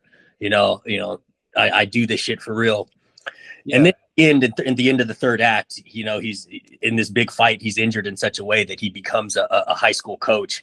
And that's his, that's where he finishes at. He finishes ending up coaching, instead of fighting in the UFC. But I really appreciate you sharing this with me. And this compressed kind of conversation that we're trying to have right now is it's only going to scratch the surface on what's going on. So typically when I'm doing diagnostics with somebody, it takes place over the course of an entire month. And it's all questions. And I listen to people talk a lot about their projects so I can more deeply understand them. But this sounds like 2 stories fighting for the same space. And consider this. Is there any way within the ingredients that you've got set up in Act 1 that your fighter could just say, no, I'm out? I believe he could, which means the setup is a little weaker than you needed. If he was forced to work with the kid against his will, then I think you're onto something. Then his initial goal as he exited Act 1 would all be about dealing with this kid coming into his life in a way that he didn't want. It's disrupting his life. It's ruining his life. You know, it's a hassle that he's got to deal with, and he can't get out of it. He's got no choice but to do it. You know, community service. I don't know, however you could explain why he would be forced to work with this other adolescent. That would immediately give it the kind of tension and conflict that I'm looking for. But right now, it seems inconvenient. And I understand that you're saying that he learns something from this other character, but the stakes don't feel high at all. And I don't see the threat that it reflects on his day-to-day life when we first meet him at the beginning of the story. Does that kind of make any sense? Yeah, I get it. I mean, I guess I'd have to describe too much of the plot to really make it make sense, you know? Right. And I hate to interject, but that's the point. If it's that convoluted that you can't get it out in a nice, tidy sentence, then there's probably something that needs to get distilled down further that's going to make it easier to understand. Because again, standing on the end of Act 1 and looking down the tracks at where the rest of your story's going, I can't tell what your protagonist's goal is in relation to the inciting incident. His overall life goal is to become a championship fighter in the UFC. Great, I get that. But then how is that goal disrupted? How is his whole life disrupted by the presence of this kid coming in? And how does that affect his entire trajectory? It just feels like literally there's two stories kind of fighting for the same space within this concept. And I think there needs to be a little more distillation. But again, I want to say that I really appreciate you sharing it. And this is me at just a quick glance. So take it with a grain of salt. But if I were to work with you, this is what we do. We boil it right down to themes and exactly what you want that character's arc and transformation to look like. And then we would only bring in the things that we absolutely need to do that and leave all the extraneous stuff out so that the audience can see really clearly what the story is and what the trajectory of the story is and appreciate what the finish line for the story is, right? Act 1 and Act 3 are constantly kind of informing one another. And Act 2 is the struggle to get there. There's really a ton of really great ingredients in here, but it feels a little confused and nebulous in some cases, in some aspects, and that's what's worrying me. Anyway, I hope that's useful or not, but again, thanks for letting us kind of crash around inside it. Sure. Thank you. Yeah, thanks for sharing it. Oliver, what do you think? How much time have we got? We have time for one more. Great. Okay, let's do it. Okay. Yep. Okay, let's do one more. Okay, Chris. Yeah, Chris actually in the I want to say thank you to Chris for making this observation in the chat there. I was about to say that with this log line, it's unclear who was offered the fight. That is true. It's a little unclear as to who got offered the fight, whether it was the adolescent or the cage fighter. The only indicator is that the pronouns give away as the cage fighter. But that kind of confusion can hurt it a lot too, because I thought that as well when I first read it. I'm not sure. That's why I was questioning, okay, who is the protagonist? It could be the kid. It could be the young youth. And in fact, the fact that it could be either and that both stories could be potentially really strong and really timely, I think right now, no matter which way you go, also suggests that there needs to be a little more distillation to clarify exactly whose story it is and again, what the spine of it looks like. Anyway. Yeah, I'm a little bit more focused on the grammar mistake in my log line. No worries. Don't worry about that. Don't worry about that. Okay, our protag, a meek foster kid. Here we go. A meek foster kid. So is it yellow? Sorry. Yeah, yellow is fine. Yeah. Collision finds the ghost of a murdered girl in their house. Okay, let's highlight all of that. Finds the ghost of a murdered girl in their house. That certainly sounds like our inciting incident. Yeah. Logical goal, must find her killer. Okay, that sounds good. Now, we don't have an indication of what that's going to entail, how he's going to go about doing that, what kind of activities he's going to be. Is it an investigation? His dad's a cop, so yeah, it will be an investigation. Okay. And his adopted dad, a cop. Okay, the main obstacles in the way, not clear. Unclear. Keeping her was meant that she's going to be that the ghost girl is going to be is going to be quite a nuisance. And we're trying to find the murderer of her. That's the goal. Yes, yeah, so she can pass on. Okay, so she gets some kind of resolution. Okay, that's great. The killer is going to be important because you've got elements of a classic cat and mouse kind of hunt for the killer. And if you can introduce some kind of like what they call a time lock, why they have to do it in a certain amount of time, is she getting more and more unruly and more dangerous, more and more demanding? unruly. So you've got elements there of what we would refer to as a time lock, because there's a ticking clock now. And if they don't find the killer within a certain amount of time, maybe she's going to start doing evil things as well. Either she's going to get so angry that she might end up killing them, or the killer is going to get what he wants. Yeah. So that stuff's not apparent in there yet either, but those are both very powerful concepts. So I would think about how to word those. Again, listing all of these details out individually first before you write your logline could be helpful, because it allows you to see everything that generally people want to understand about your concept. And that would also help you address the life or death stakes. That would address the pursuit indicator, the main obstacles in their way, and the stakes involved. And right now, they're not in there, so we don't get to appreciate those juicy details. Okay, so life or death stakes.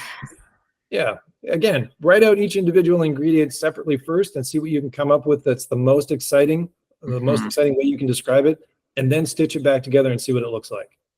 Right. Yeah, but it's great. A very interesting setup. Yeah, that was really good.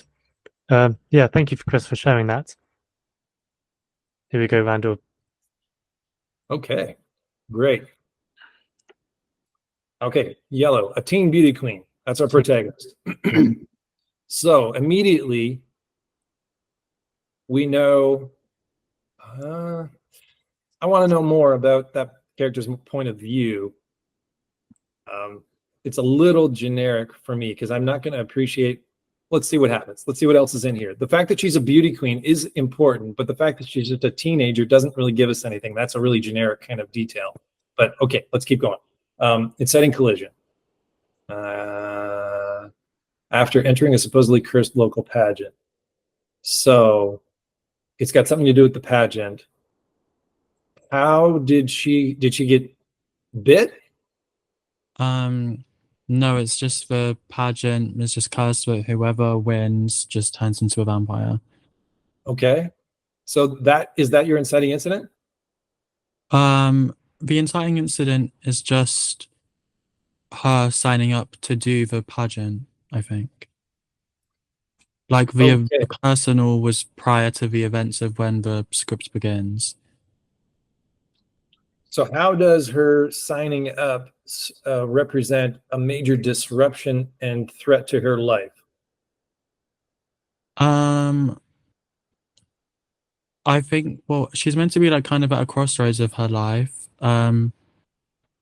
Like her mum wants her to go in one direction because it's like set in the 1950s and it's meant to be like her mum wants her to go in one direction, just like marry this guy and just basically be a housewife. And she just doesn't know if that's really what she wants to do. And she wants to like be valued more than just for her outside appearance or like what man she can land or stuff like this. And she just signs up to appease her mother for the pageant because there's like a backstory of like her mother lost this pageant like many years ago and she basically wants her daughter to win it now, kind of like to live vicariously through her. Yeah, okay, understood. That's great. So I get a sense of her life story kind of elements. And then we're trying to get a grasp on what crashes into her life, which would be the vampiric elements. Yeah. And the nexus of which is this beauty contest, the pageant. So that would suggest that the pageant happens very early on in the story, because you need to have those two things kind of collide to one another and create a dilemma that she's got to deal with, which is, am I a beauty queen or am I a vampire? And that's already interesting.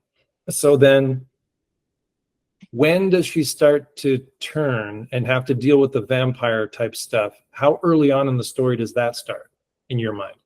As soon as she signs up, it kind of starts to happen, which I don't know if it totally makes sense, but in my mind, I was kind of looking at it as in, because it's like all kind of a bit like supernatural and all, and it's like a curse, I can kind of like make my own logic, and it's kind of like the powers that be already know that she will win, and because the curse affects the winner, this kind of starts happening to her as soon as she signs up. She starts like eating raw meat, like being drawn to blood, things like that, sunlight, and it all kind of, it's kind of like spread throughout until she kind of realizes what might be happening.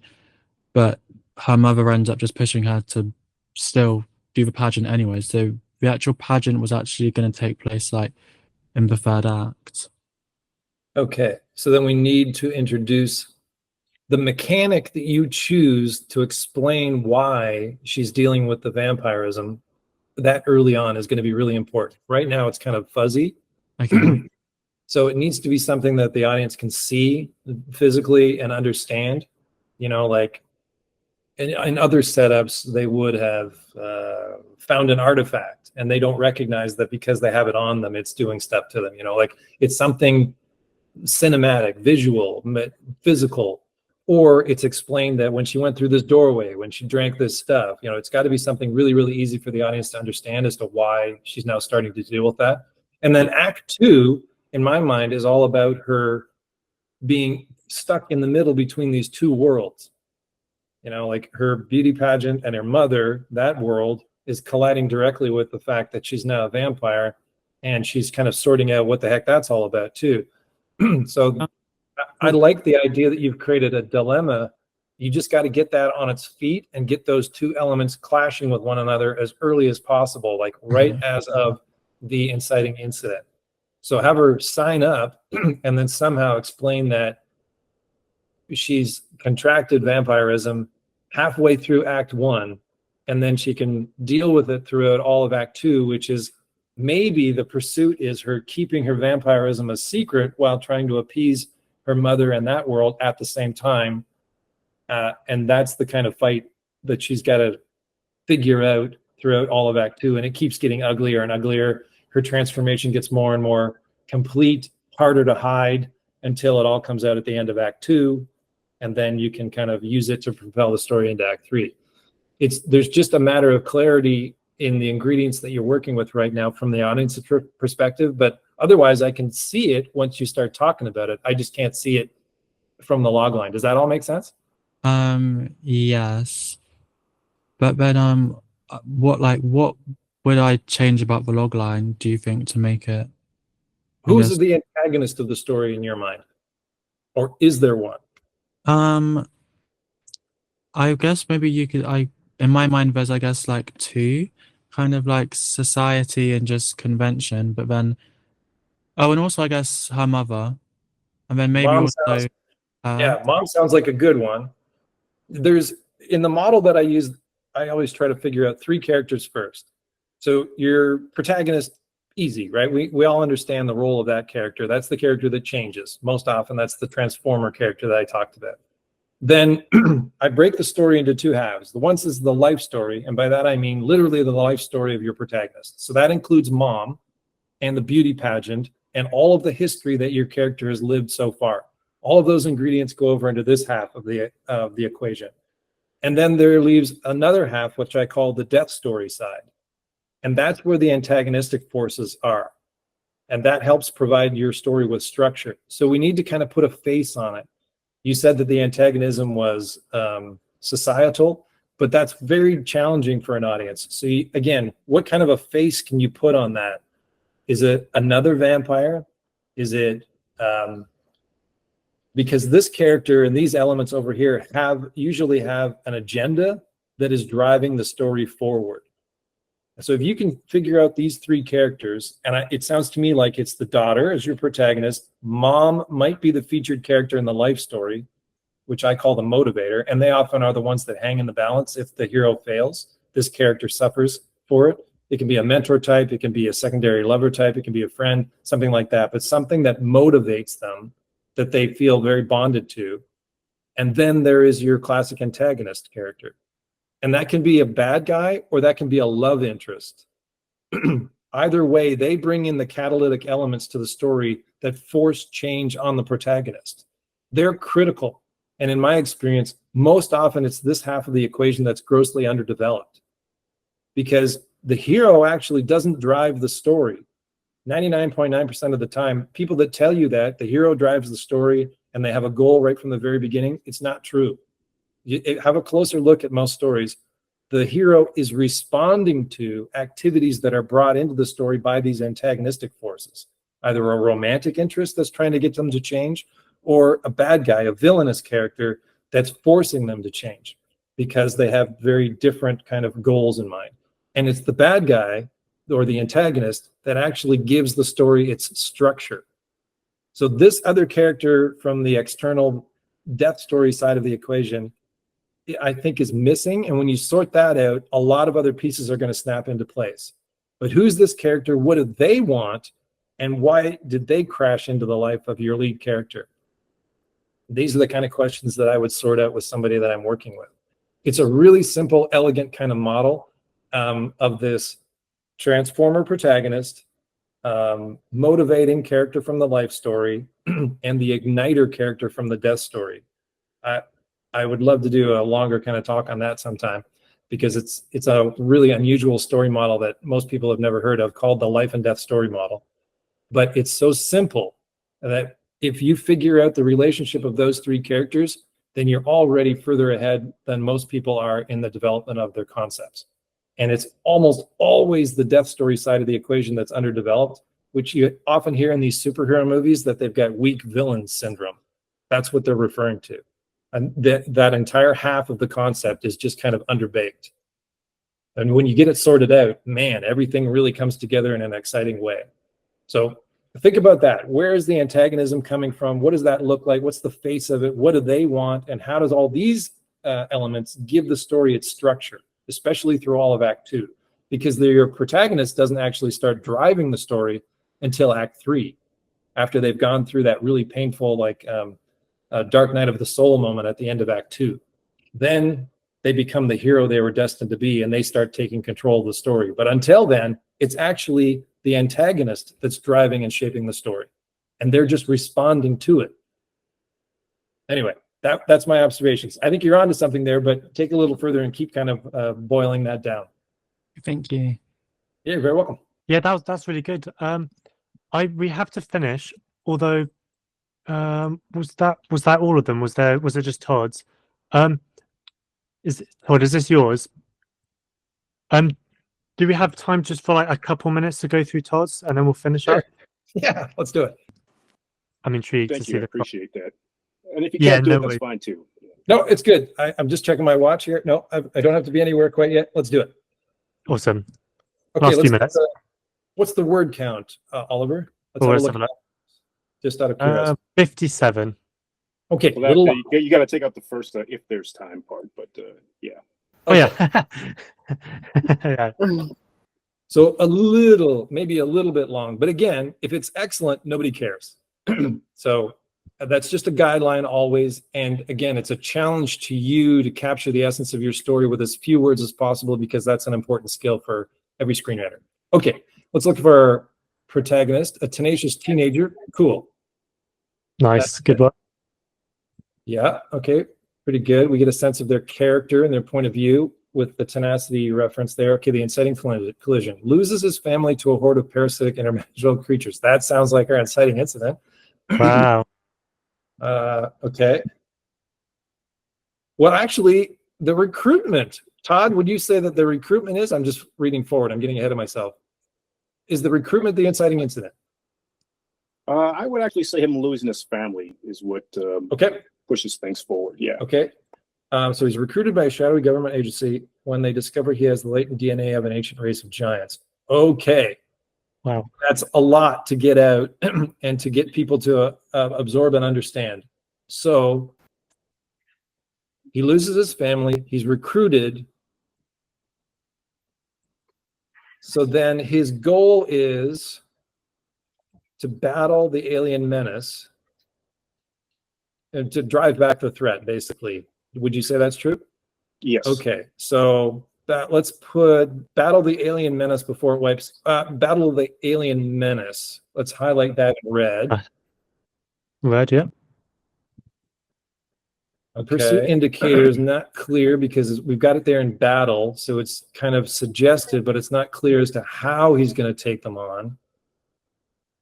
The main obstacle is clearly the alien menace itself.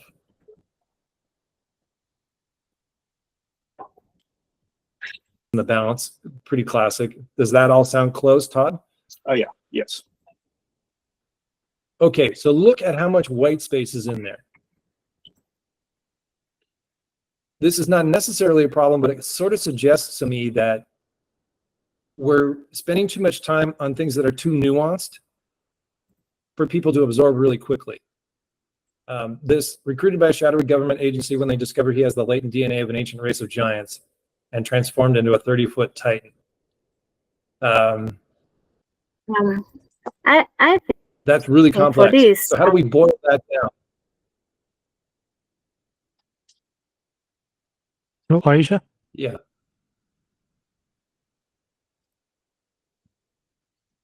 for this case, I think recruitment is important.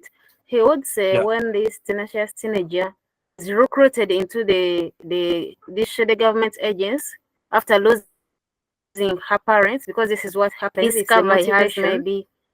I think this Hodo parasite dimensional creature should be cut out because it's. I feel like it's an important in this. This bit. At what point in the story, Todd, Yeah. how early on in the story is he transformed into the giant? In Act 2. Okay. So when he exits Act 1, how would you describe what his initial logical goal might be? Well, he's just lost his family. So, I mean, if anything, he's driven by revenge. If anything, he wants to That's good. get So his back at these goal is to monsters and wipe take out out his the family. enemy at the end of Act 1. Yeah, you could say that. Yeah. And so here's where we run into a little bit of trouble, is that what does that finish line look like? If it were that they have a big spaceship hovering over Washington, D.C., like the classic thing, then his goal would be to blow that thing up. And that would be easy for the audience to figure out. Okay, that's his goal. And then later on, he gets the ability to become the Titan, and then he can walk up to it and smash it out of the sky, or whatever it is. But right now, it's difficult for us to appreciate exactly what this battle that he wants, that he's thirsting for, his vengeance, looks like. It could be anything. And that's tough on an audience if we don't get at least some kind of sense of what it might be. What does it actually look like? How early on in the story does he go toe to toe with any kind of alien threat? I would say by the midpoint. Okay, so what's 2A about? 2A is about him becoming this giant and then being trained by the government. And there's other giants as well. So they're like a squadron. And they have to learn military tactics in their giant form and so forth in order to fight these monsters. So I want to know that in that log line too, that there's more than one, and he's part of something bigger than just himself, because now I can start to picture that there's a bunch of them. And that changes the shape of that battle completely, right? It's not just one guy. He's not like the one and only Gundam or whatever it is, or I can't remember the term for giant monsters in Japanese terminology. Kaiju, yes, thank you. See, he's not the only kaiju. There's a bunch of them. That immediately I'm more interested and I want to know about that. So he's got to prove his worth, learn the training. That's 2A. And then at 2B, he gets the ability to go at it. And then, so his initial logical goal is to get revenge and to wipe out, push back the alien threat. And at the midpoint, something is revealed that shifts his goal slightly, but not completely. Oftentimes it's a new strategy for the original goal. Sometimes it is actually a brand new goal. So maybe he learns something about the aliens and he gets more specific about how to take his revenge out on them. And that leads him into Act 2, because we need a redirect at the midpoint, or typically stories run out of gas. Something happens at the midpoint that's really important. Not just the fact that he gains his new abilities, but his understanding of his situation. And it's worse than he thought it was. It's more complicated than he thought it was. all these kinds of things kind of play out at an epiphanal point at the midpoint. So here we want some kind of suggestion of the final kind of climax. You don't have to get into the details of it, but we need to know exactly that he wants revenge, I think, because that's his driver, and that's his first logical goal, is that he's going to do anything. He's going to do anything to get revenge on the people that killed his family. That's so maybe the word tenacious could be swapped out with something that captures that element of him. Maybe he's got a short fuse. I'm just swinging wild here in the dark, you know, and that's going to be a factor because he's such a short fuse. He's such a hothead that he keeps having trouble through Act 2A. He keeps trying to rush into battle. He doesn't want to learn skills, you know, like he's just reckless. Maybe that's an element that can help heighten the tension and the conflict of the story a little bit too. Yeah, I'm just spitballing, but how does all these kind of observations kind of land with you, Todd? Yeah, I mean, that makes sense. I mean, I think the big twist or reveal that he learned is really at the end of the second act that fuels the third act. So like the 2B is more about the squad going out on some missions, you know, succeeding and failing and learning to work together. And then everything is set up for a final confrontation by the end of the second act. And then that's what the third act is about. Yeah. So there's like this epiphanal important moment where new information is revealed at the midpoint, and then he goes into, and we leave 2A is sometimes known as the logical phase, and 2B is known as the despair phase. So his original goal is proven to be impossible or worthless. You know, maybe he even achieves the initial goal, like I'm going to kill that alien, and he does at the midpoint, but that makes the situation worse. Something changes the nature of his goal at the midpoint. And then when he goes into 2B, things get steadily worse. And typically they go through what's sometimes referred to as the separation period, where so that you're setting them up to be naked and alone by the end of Act 2B, so that they can deal with that inner kind of conflict. They can go through the ego death moment and then step into Act 3 where they reconvene with their squad. And he's learned his lessons so that he meshes with everybody else and they can work together as a team, blah, blah, blah, whatever it might be.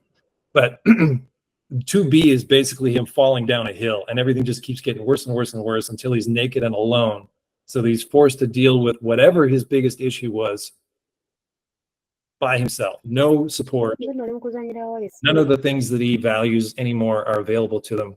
And that false identity he had at the beginning of the story is literally killed off in an ego death moment. And from that, he's actually released, and his true self can emerge, and he can become the hero in Act 3. So you've got tons of classic elements in here that are really, really strong. It's just getting a clear kind of sense of that transformation that he's going up, that he's about to go through, and the setup of Act 1, which involves that there's more than one of them. He's got to go through that military training to be able to be a warrior, to get the vengeance that he wants. And maybe a little more detail about the aliens themselves and the nature of the threat that they hold, because right now they could be gas. They could be just gaseous creatures. They could be giant muscular creatures. They could be kaiju themselves. They could be microscopic. I have no idea of their nature of what their threat to humanity is. And again, I think you might discover interesting things if you separate those 6 ingredients out and articulate them in the most exciting way possible first, and then stitch something back together out of a collection of those details. When you can concentrate them all individually and really make each one of those things shine, then go back into kind of recompose a log line. Does that make sense? I think you're onto something really cool here. It sounds like a really classic kind of YA adventure about a young kind of person coming into their own and learning how to be true to themselves throughout all of this kind of pain and suffering that you put them through. So it sounds great. Thank you. It's actually based on the Makes sense. A book? Yeah. Yes, Japanese sci-fi. Yeah. That's great. Like the concept is strong. The concept is there. Now the job is to just get everybody to appreciate all of the really strong elements that you've got in place. And it's hard to see through that white section in the middle of the log line, because I think that slows down, and I think that's really hard to absorb quickly. And log lines you need to have people kind of get instantly, basically. Definitely. Thank you. You know that. You got lots of experience. but I'm saying for everybody else's benefit. Yeah. I appreciate it. Yeah, you're very welcome. Thanks for sharing. Okay. Yeah, thank you. Okay, stop presenting. Yeah, thank you so much. Sorry, Sai, did someone have any questions? Yes, yeah, I have a question. I will ask Jordan because I've heard this from Jordan, and I think it's employs to log lines as well. He always says that like the industry wants something that is familiar, but at the same time it's fresh, right? So can you like how do you how would we achieve that? For example, we have a new anything like. But like, how can we make that thing that is new a familiar thing, not only in the screenplay but also in the logline? Yeah, well, that's the magic for sure, and it's difficult to kind of give you a nice, tidy answer for that because it takes a lot of experimentation. But let's start with the idea that everybody out there is screaming for original material. There's not enough original material. That's only half true. Most people don't want completely original material because they don't understand it. They'll have a quick look at it and they won't get it. They won't see anything familiar in it, and they probably won't be interested in it. It's really, really hard to get somebody interested in something that doesn't remind them of anything else. And so I don't recommend that. The key is to come up with something that is 50% recognizable and 50% completely new and exciting. You want to walk that razor's edge. So sometimes it involves really leaning into the elements that are most popular in that genre. You know, like Todd's working with sci-fi, action, adventure kind of thing. So you want to push those elements really, really hard. Make sure that they're apparent in there so that fans of that genre recognize your concept. If you were to write a logline that didn't reference anything that sounded like something that was a science fiction, action, adventure movie, then how on earth are you going to get those fans excited? So here's a really strange experiment that I might suggest to everybody to try out. Go on to whatever AI platform that you have available to you, Chat, GPT, or whatever it is, and ask for a list of 200 of the most popular and commonly used story elements within the genre that you're writing in. And then just read that list and say, how much of that DNA is in my story? Am I really actually writing in this? Because this list of 200 elements is actually what fans of that genre are looking for, or at the very least expecting. So you can write a really unique story with a nice hook to it and still use all of those ingredients, right? Like, don't think that just because you're doing that or referencing those things, that you're only going to be producing predictable kind of self-referential things. That's not true. The greatest chefs in the world are still using the same ingredients that we all make our slop with, but they know how to arrange them in a really, really interesting and unique way. So I challenge everybody to do that. Go on to whatever AI, say, I want a list of the 200 most appreciated, most popular story elements for a science fiction action adventure movie. And then you get to raid that cupboard of ingredients and inject a bunch of that into your story. From there, you come up with a hook that makes your story unique from everything else that sounds familiar. It just happened in my home province here in Ontario, Canada.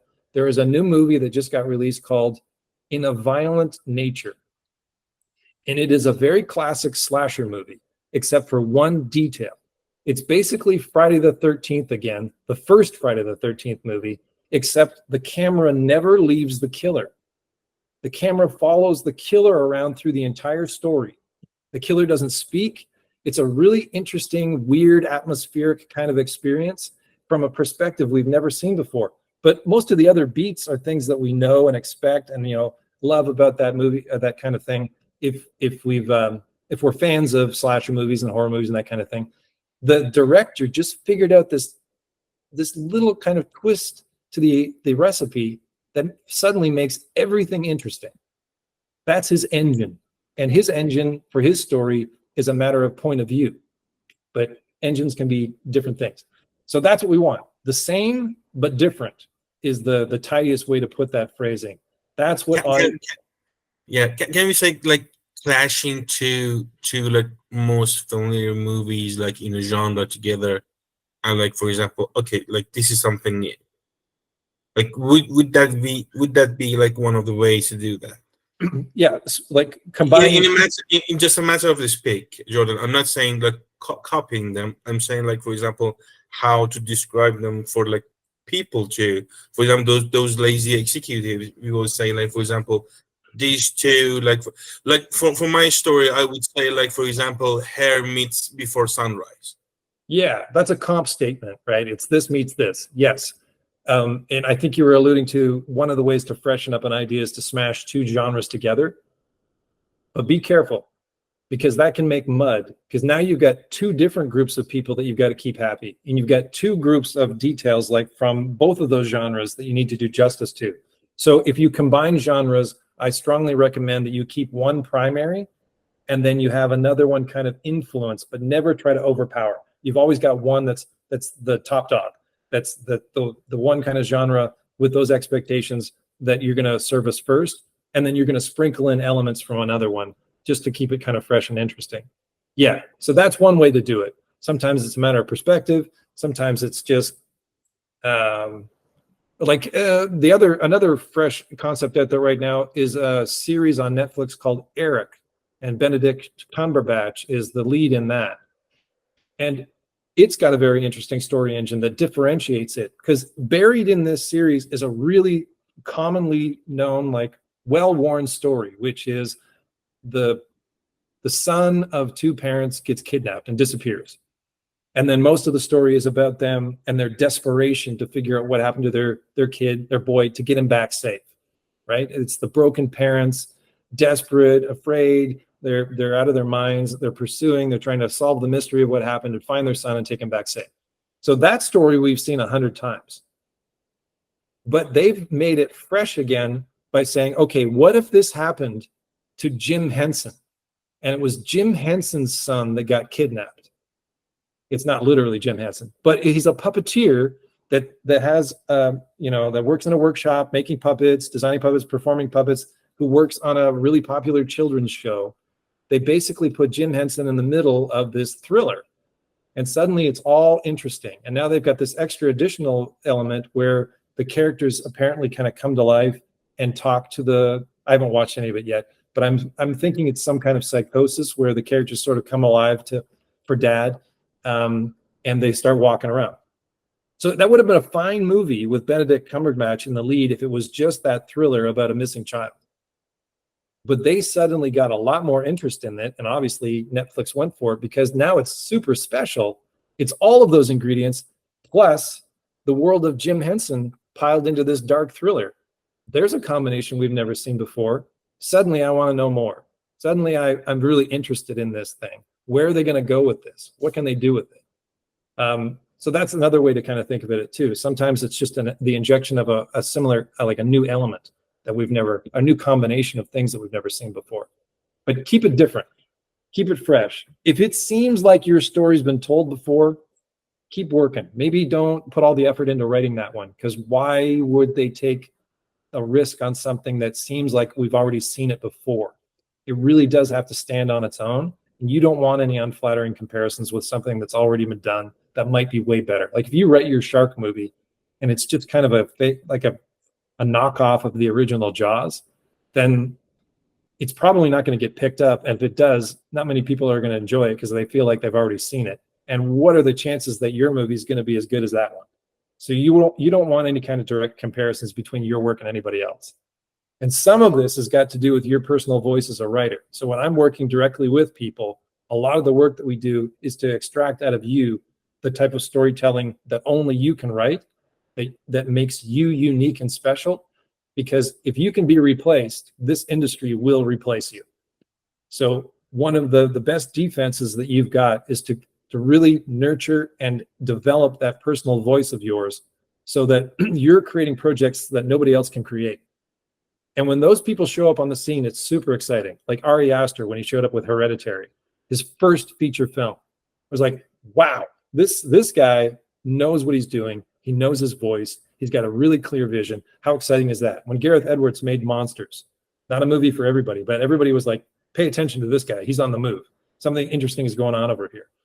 Obviously, I can't remember her name, Fleabag. When she showed up on the scene, wow, everybody's like, holy cow, this is really fresh and exciting. This has got, her vision is so strong, her voice is so strong that whatever she writes is going to be interesting for a while. So that's part of the trick too, and not enough people spend enough time on that or get enough help and support in developing their own voice, because you're probably not going to go too far until you get that sorted out. I want you to be special. You're capable of being completely special. You're capable of writing stories that only you can write, and that has to be part of the kind of skill building that you do when you're on your climb and learning this industry. It's got to be about you and your voice, as well as all these other skills and insights and everything else that's going on. But do justice to yourself first. And part of that is by being bold. And don't easy, predictable choices, safe choices, nobody's interested in. I say be bold, take a hard swing, go as far as you possibly can. It's easier to pull back and edit it back down into something more reasonable if it's too crazy than it is to try to make it more than it was when you kind of came up with this mediocre idea. So swing hard, make bold choices.